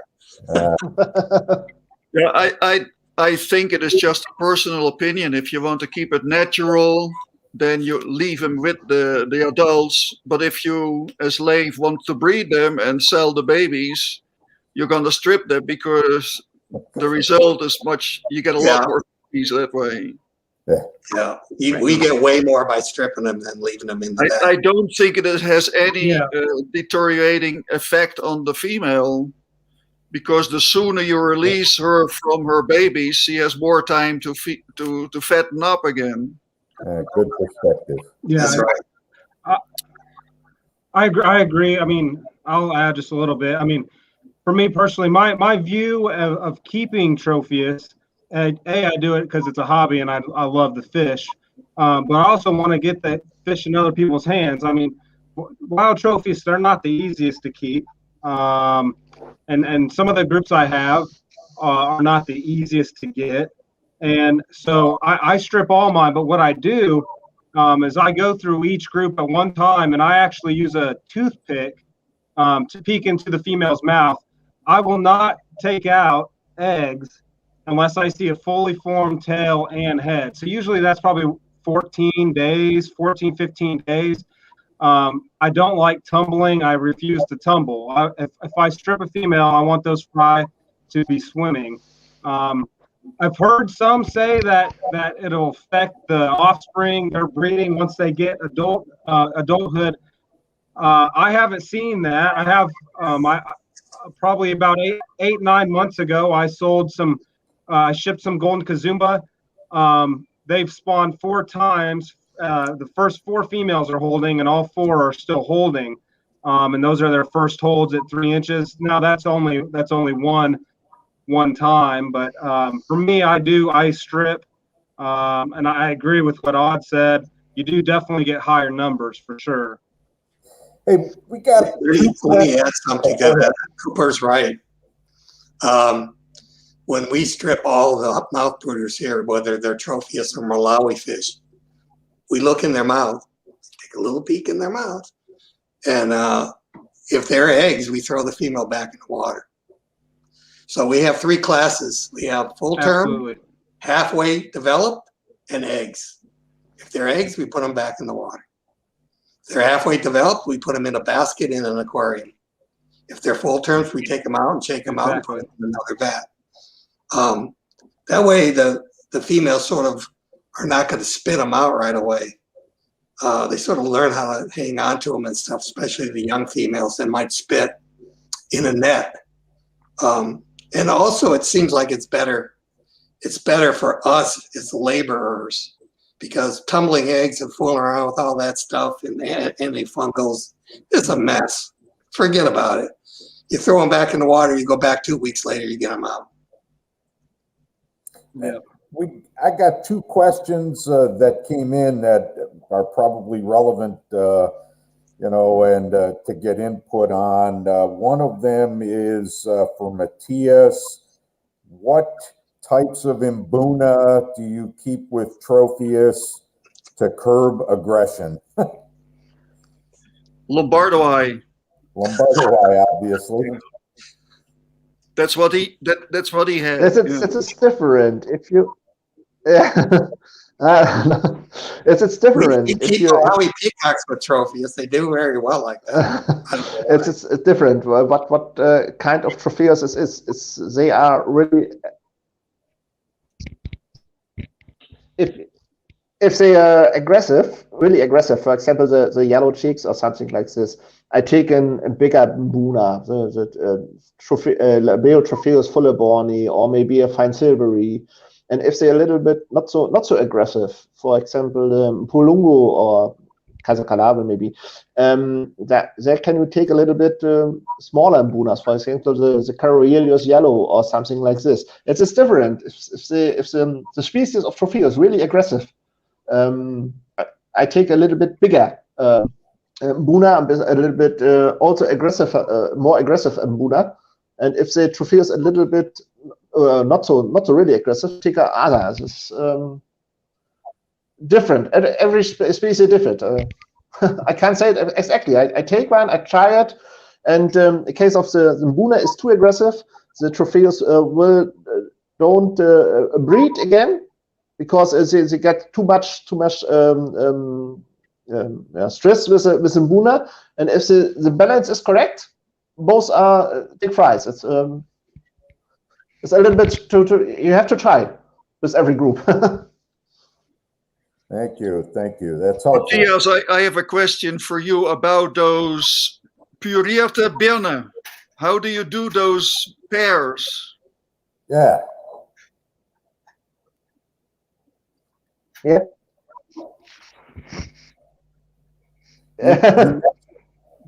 Feeding pears. Pears, the pears. I take the pears, Erbsen, pears, and I crash it, and it's all what I do. And are those Yes. pears? Are they fresh pears? It's only green. Cooked or fresh? He said green pears. Okay. Oh, Yes, fresh. Yes, fresh or maybe frozen. No cooked. Only fresh. Fresh and crashed with a cooking machine. Oh, okay. In a blender. Yeah, he said pureed. Yeah. That's internet doesn't Well, he work. puts it in a blender. Yeah. Yes. Yeah, that'll be maybe a time for another, get together, Correct, yeah. cooking for your fish, How did right? you ever get to that? All right, Don, do we have any more questions? You want to start? There's one more question. I'm not sure I totally understand it. It's from Henry Mouth. I'm not cooking for the fish. That's too much work. So Henrik asks, how are the exports affecting the purity of the different geographical variants? And he references fauna pollution. Any takers? Some of these, if they're from the I can water answer some of that. I don't know. You know, the fish are ferried across the lake from one side to the other, long distances, and they're kept in barrels, right? And they stop every now and again, the boats, to change the water so they don't croak on the way. Sometimes the fish get out, but if it's in the middle of the lake, you can almost be sure that that fish is not going to survive. Although there's other times when they're bringing them inshore and there's an accident, they get out of the barrel. A lot of the times they're waiting for somebody, right, to come with a truck to pick up the fish. So they'll pull into port, like say Kapili or Kasenga, and they'll have them in barrels. Well, they're not going to leave them in the boat to change the water every few hours. They're going to put a net over the barrel, over the opening, and submerge them into the lake, right? So that there's a natural flow of water in and out of the barrel so that the fish stay alive until the guys show up. Might be a couple of days later. Well, if this barrel gets rolled around with bad weather or the rubber band that they make to hold the net on top of the barrel breaks, the fish are gone. They're in the lake now. And it could be a Tropheus from a long ways away into a place where they don't naturally occur. So this is somewhat of a problem. And you know, even people like the collectors like Toby Veal, if he would catch somebody else ferrying fish across where his compound was from a different exporter and he'd catch them, he'd dump all the fish in the lake. And I tell him, hey, don't do that. There's even take them. Huh? There's a scientific paper that exactly report about that. There was an exporter. He had a lot of different Tropheus from the Congo and from Zambia, and he wanted to export them out of Mupulungu, and he did not get a permit.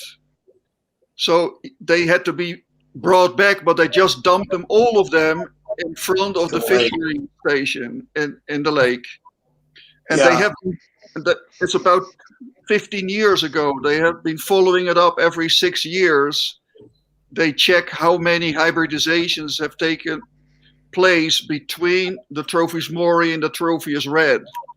And in principle, everything hybridizes, but only for a small percentage.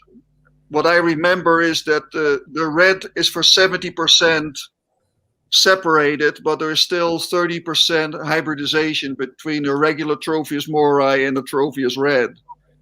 And that's all from that little bay and from the fisheries at Mupulungu, because they were dumped there a long time ago.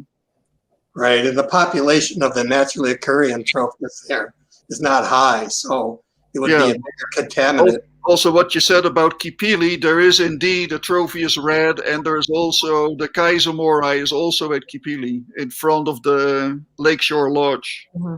So they're all escapees from there's 9 different ornamental fish collectors that use Kipili as their export base. Yeah. So when they all lose fish, you know. Right, but in most cases, like say in Kasenga area, south of Kasenga, the population of what we call red rainbows, I mean, there's got to be 1 million fish there easily. One barrel is not going to make a difference, but if it gets dumped into an area where there's a low population of Tropheus, they're going to hybridize, okay?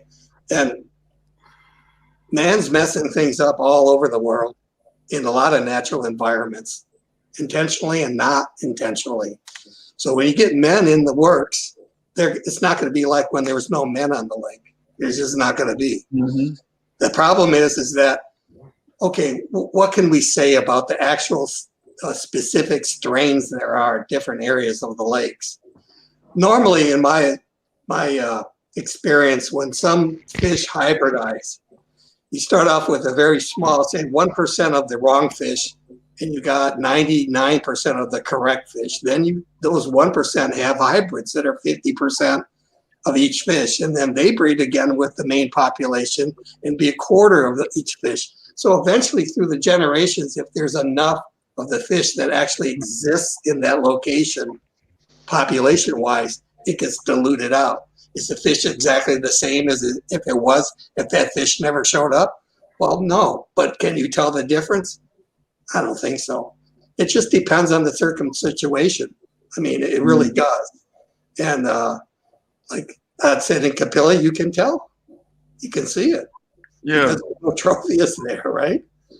And they're not going to likely hybridize with Burchard. Tropheus Burchard. Before we go on, I want to, because I saw What it I on say, the Ken, comments. on my opinion, We were not talking about pears, but peas. Yeah, they do that in Sweden, right? Yeah, yes. it is Oh, sorry. peas. And peas, not pears, guys. Peas. Okay. Okay. Peas, okay, there we go. Oh, please. Okay, I've written. Enjoying There you go. Cichlid. There's a book. You might have heard of it. Oh, sorry about. Thank you, Ad. All right, so I think that's going to round the talk up. That was a great way to end it. And I want to thank each and every single one of you. I mean, Cooper, Ad, Laif, Pam, Mathias, thank you guys so much for your contributions to the hobby and spending a wonderful Sunday afternoon with a bunch of fish nerds. Thank you guys all so much. And then we're going to kick it over to Byron now to start the raffle. So I do have one plea. If I win, put in your comments how I could sneak him past my wife. So just anybody has any ideas for that, let me know.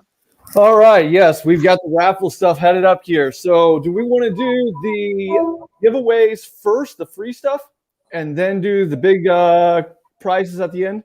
Well, Yes. Right? Did we have some OCA member exclusives? I thought we were going to do like 3 there. No, It wasn't able to do that because we didn't have. It was too hard to distinguish between who was who. Was the free stuff or what? Tropheus raffle. Oh, do the free stuff giveaways. Yes. So how many things are we giving away? That's what I need to know.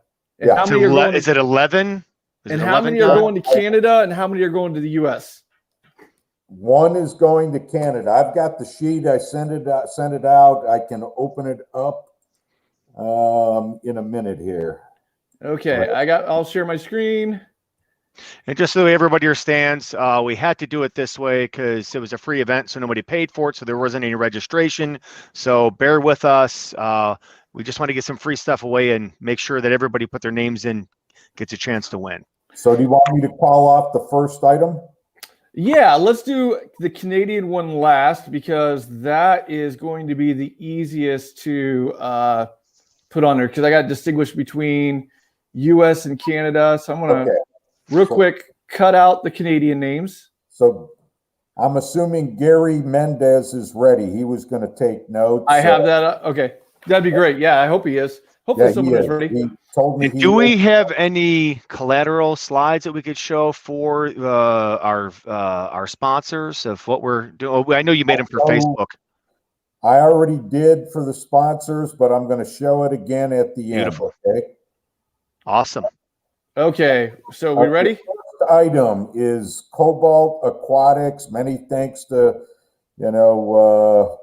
Les and Kyle. Cobalt Aquatics 5-ounce can of spirulina. All right, here we go.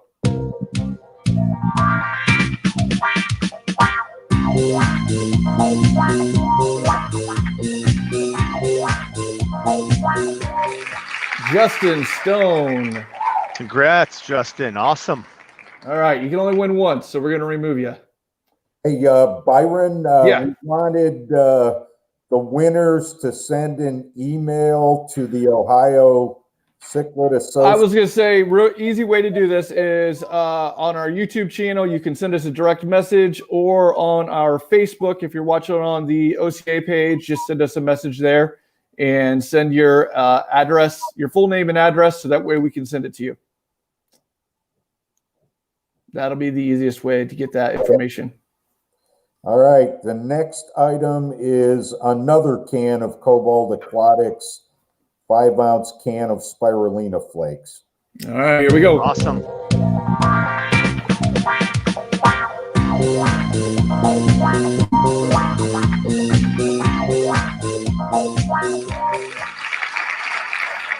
All right, Kyle Sturr. Congrats, Kyle. right, here we go. What's the next item? Next item is Cobalt Aquatic 16-ounce can of Pam Chin's favorite algae grazers. All right, who's our lucky winner?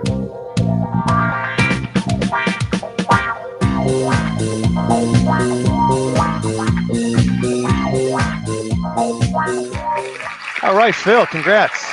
Phil Walker. Phil Walker. Okay, the next. Man, your poor red bishops are getting dizzy. The next one is another can of Cobalt Aquatics 16-ounce algae grazers. Okay, here we go.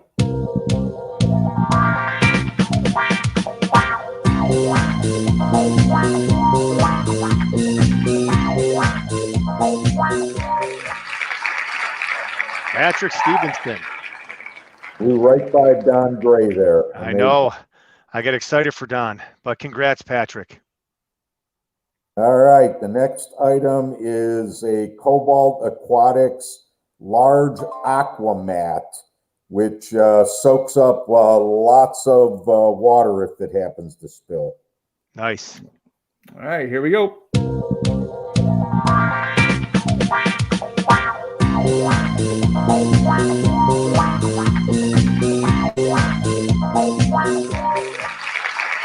Will Zepeda. Congratulations, Will. All right, we'll pass by Canada right now. We're going to go to a donation from KJE Aquatics, a Zoomed 4-ounce jar of spirulina flakes. Good stuff.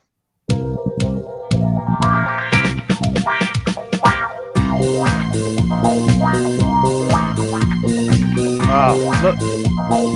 How funny. Look at that. My buddy's donation goes to my boy Chris, aka Doc Maslow.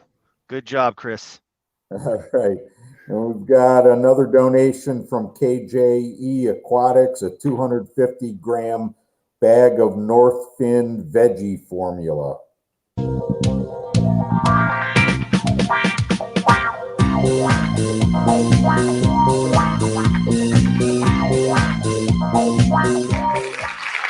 Oh, congrats. Juan Lucas, congrats.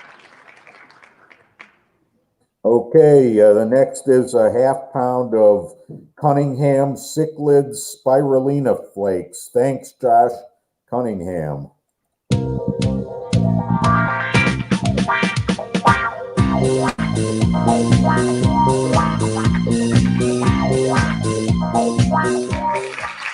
David Bank. David Bank. Wow. Awesome. Congrats, David. All right, we have a half-pound of Cunningham Cichlid's veggie flakes. Donated by John.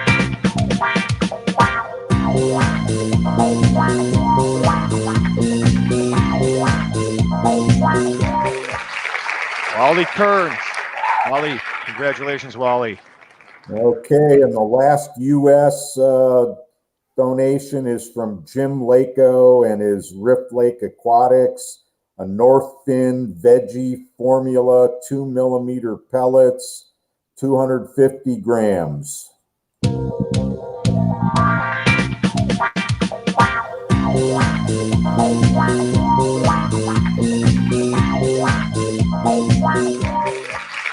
Stephanie Davis. Congrats, Stephanie.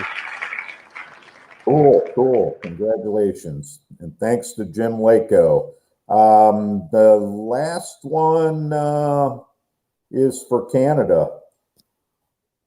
So whenever you're ready for that, how many Canadians we got on? 1, 2, 3, 4, 5, 6, 7, 8. All right, good chances here. Yeah.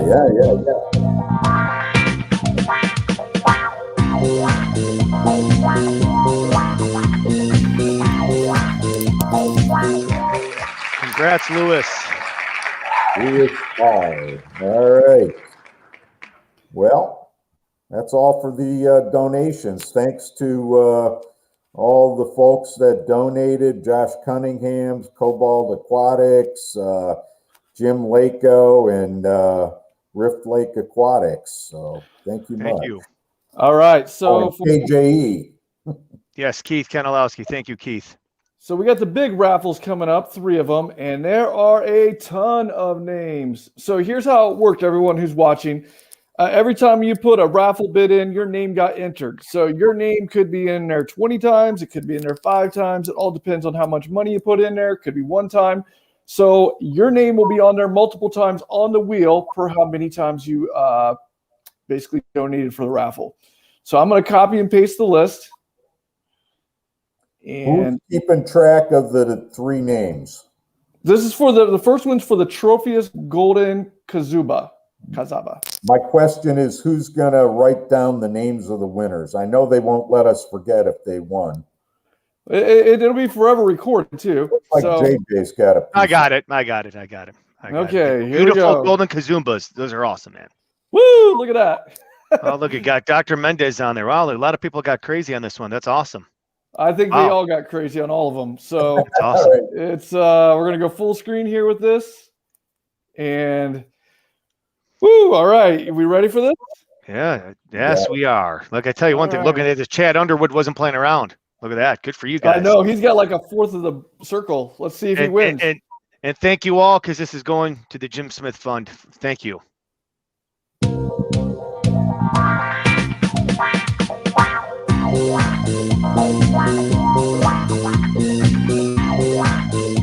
Oh my! Whoa. Dean. Wow. Cleveland homeboy. Congrats, Dean. Congrats. Okay, Dean. you got that one written down? Yep. All right, Yep, here we thank go. yourself, Dean. I want to get up, and that next list is. Which one do you want to do? Do you want to do the I'm large just doing one them in last? order. Okay. I got the Tropheus Red next. Nazumba. Okay. So give me a second here.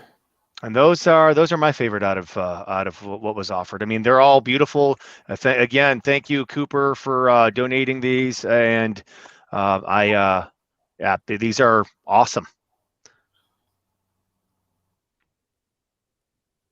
Okay, here we go. Got 46 entries on this one. All right, we ready? Yes, sir. All right, here we go.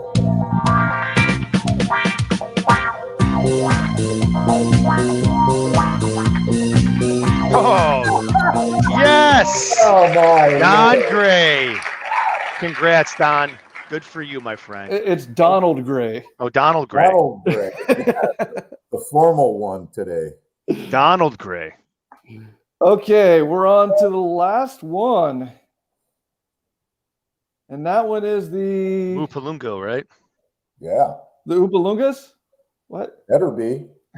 That's the Yes. one I'm going to win. Yeah, a group of 20. So again, this was donated by Cooper. Thank you so much. Thank you. And yeah, and this be a beautiful colony he has. My buddy Cam Rector has a large colony of these that came from Cooper. So there are. Oops. Did I take someone's name off once? Let me redo that. All right. There we go. I just copy and paste it again, so that way it's good. All right, it's all good. 121 entries here, Wow. and we're gonna spin that wheel.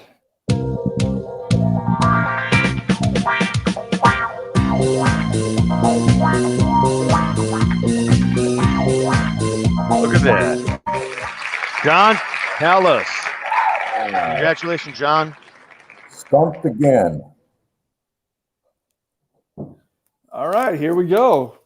So what do we got now, Don? Well, it's wrap-up time, right? Yeah. A couple of closing slides that I can share, and I basically want to shout out to all of the supporters in the OCA board for their help. Most notably, okay,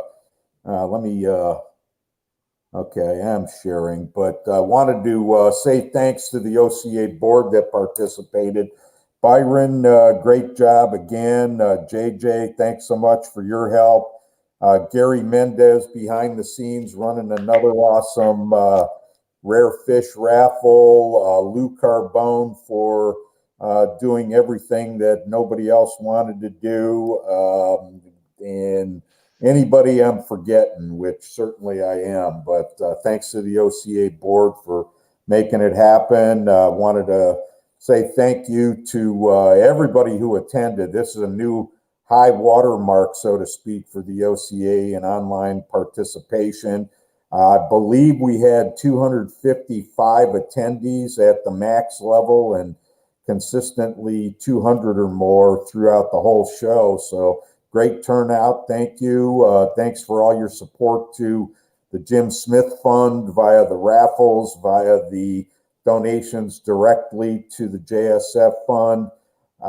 Thanks to the speakers. I mean, Ad and Pam and Laif and Mathias, great job. Really shared a lot of informative stuff there. And Cooper, thanks for joining the discussion panel with the speakers. Lots of great insight, and you're doing an amazing job, raising great looking Tropheus. And thanks so much for your donation, and then arranging the other two groups to be shipped out to the door of at least 2 Cleveland area folks, and then others. So, I'm hoping that everybody involved enjoyed the show as much as I did and we did. Certainly, I thought it went great. I did want to say thanks again to all of our supporters. Ad Konings offering that awesome 50% off on his Tropheus book. You heard a little bit about Cichlid news, and if you want to participate in the knowledge coming out from the great editions or issues of Cichlid news, sign up to that. Thanks, Laif. Coop Cichlids, again, thanks for the donations, Cooper. He's got a nice website, lots of pictures, lots of great fish.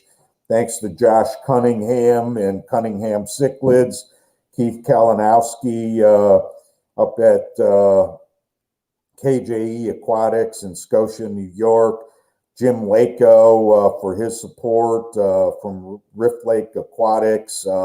Larry Johnson helped us out with arranging a gift for the Canadian participants. So thanks, Larry. Nice website there. There's a nice waving Canadian flag on the website. You'll all be impressed when you look at that. Thanks to Les Wilson, Kyle Feynman for their ongoing support from Cobalt Aquatics. So, a virtual round of applause for all of our great supporters today. Thank you much. Also, thanks for your support to the Jim Smith Fund. Jim Smith was a great OCA membership chairman, passionate about, education and knowledge, and passionate about getting kids involved in the hobby, which is something we really need to push going forward. You can see on the right-hand side on this slide all the money we've given out to date to lots of great researchers, Luis Tencott and Joe Cutler, Oliver Lucanis, Ad Konings, Ron Coleman, Melanie Stiasny, Sam Borstein, and you can see them all there. They're on the website. So thanks very much for your contributions today. We're hoping we can hit that $3,000 payout amount to research this year. So we'll see about that. I did lastly want to say, we're hoping to do a live OCA extravaganza this year. We're trying to figure out how to do a live event and do a virtual event at the same time. We haven't figured that all out, but we are having a 3-day event, November 19th through the 21st, always the weekend before Thanksgiving. Watch Facebook for updates on speakers and more information about that. We'll also have an ad in another great supporter, Amazonas Magazine, and one in Cichlid News about that. So thanks for attending today. Hopefully y'all had fun like we did. Thank you. All right. Thanks, everybody. Take care, guys. We'll see you at the first Friday of the month for our April meeting. So take care and have a great afternoon.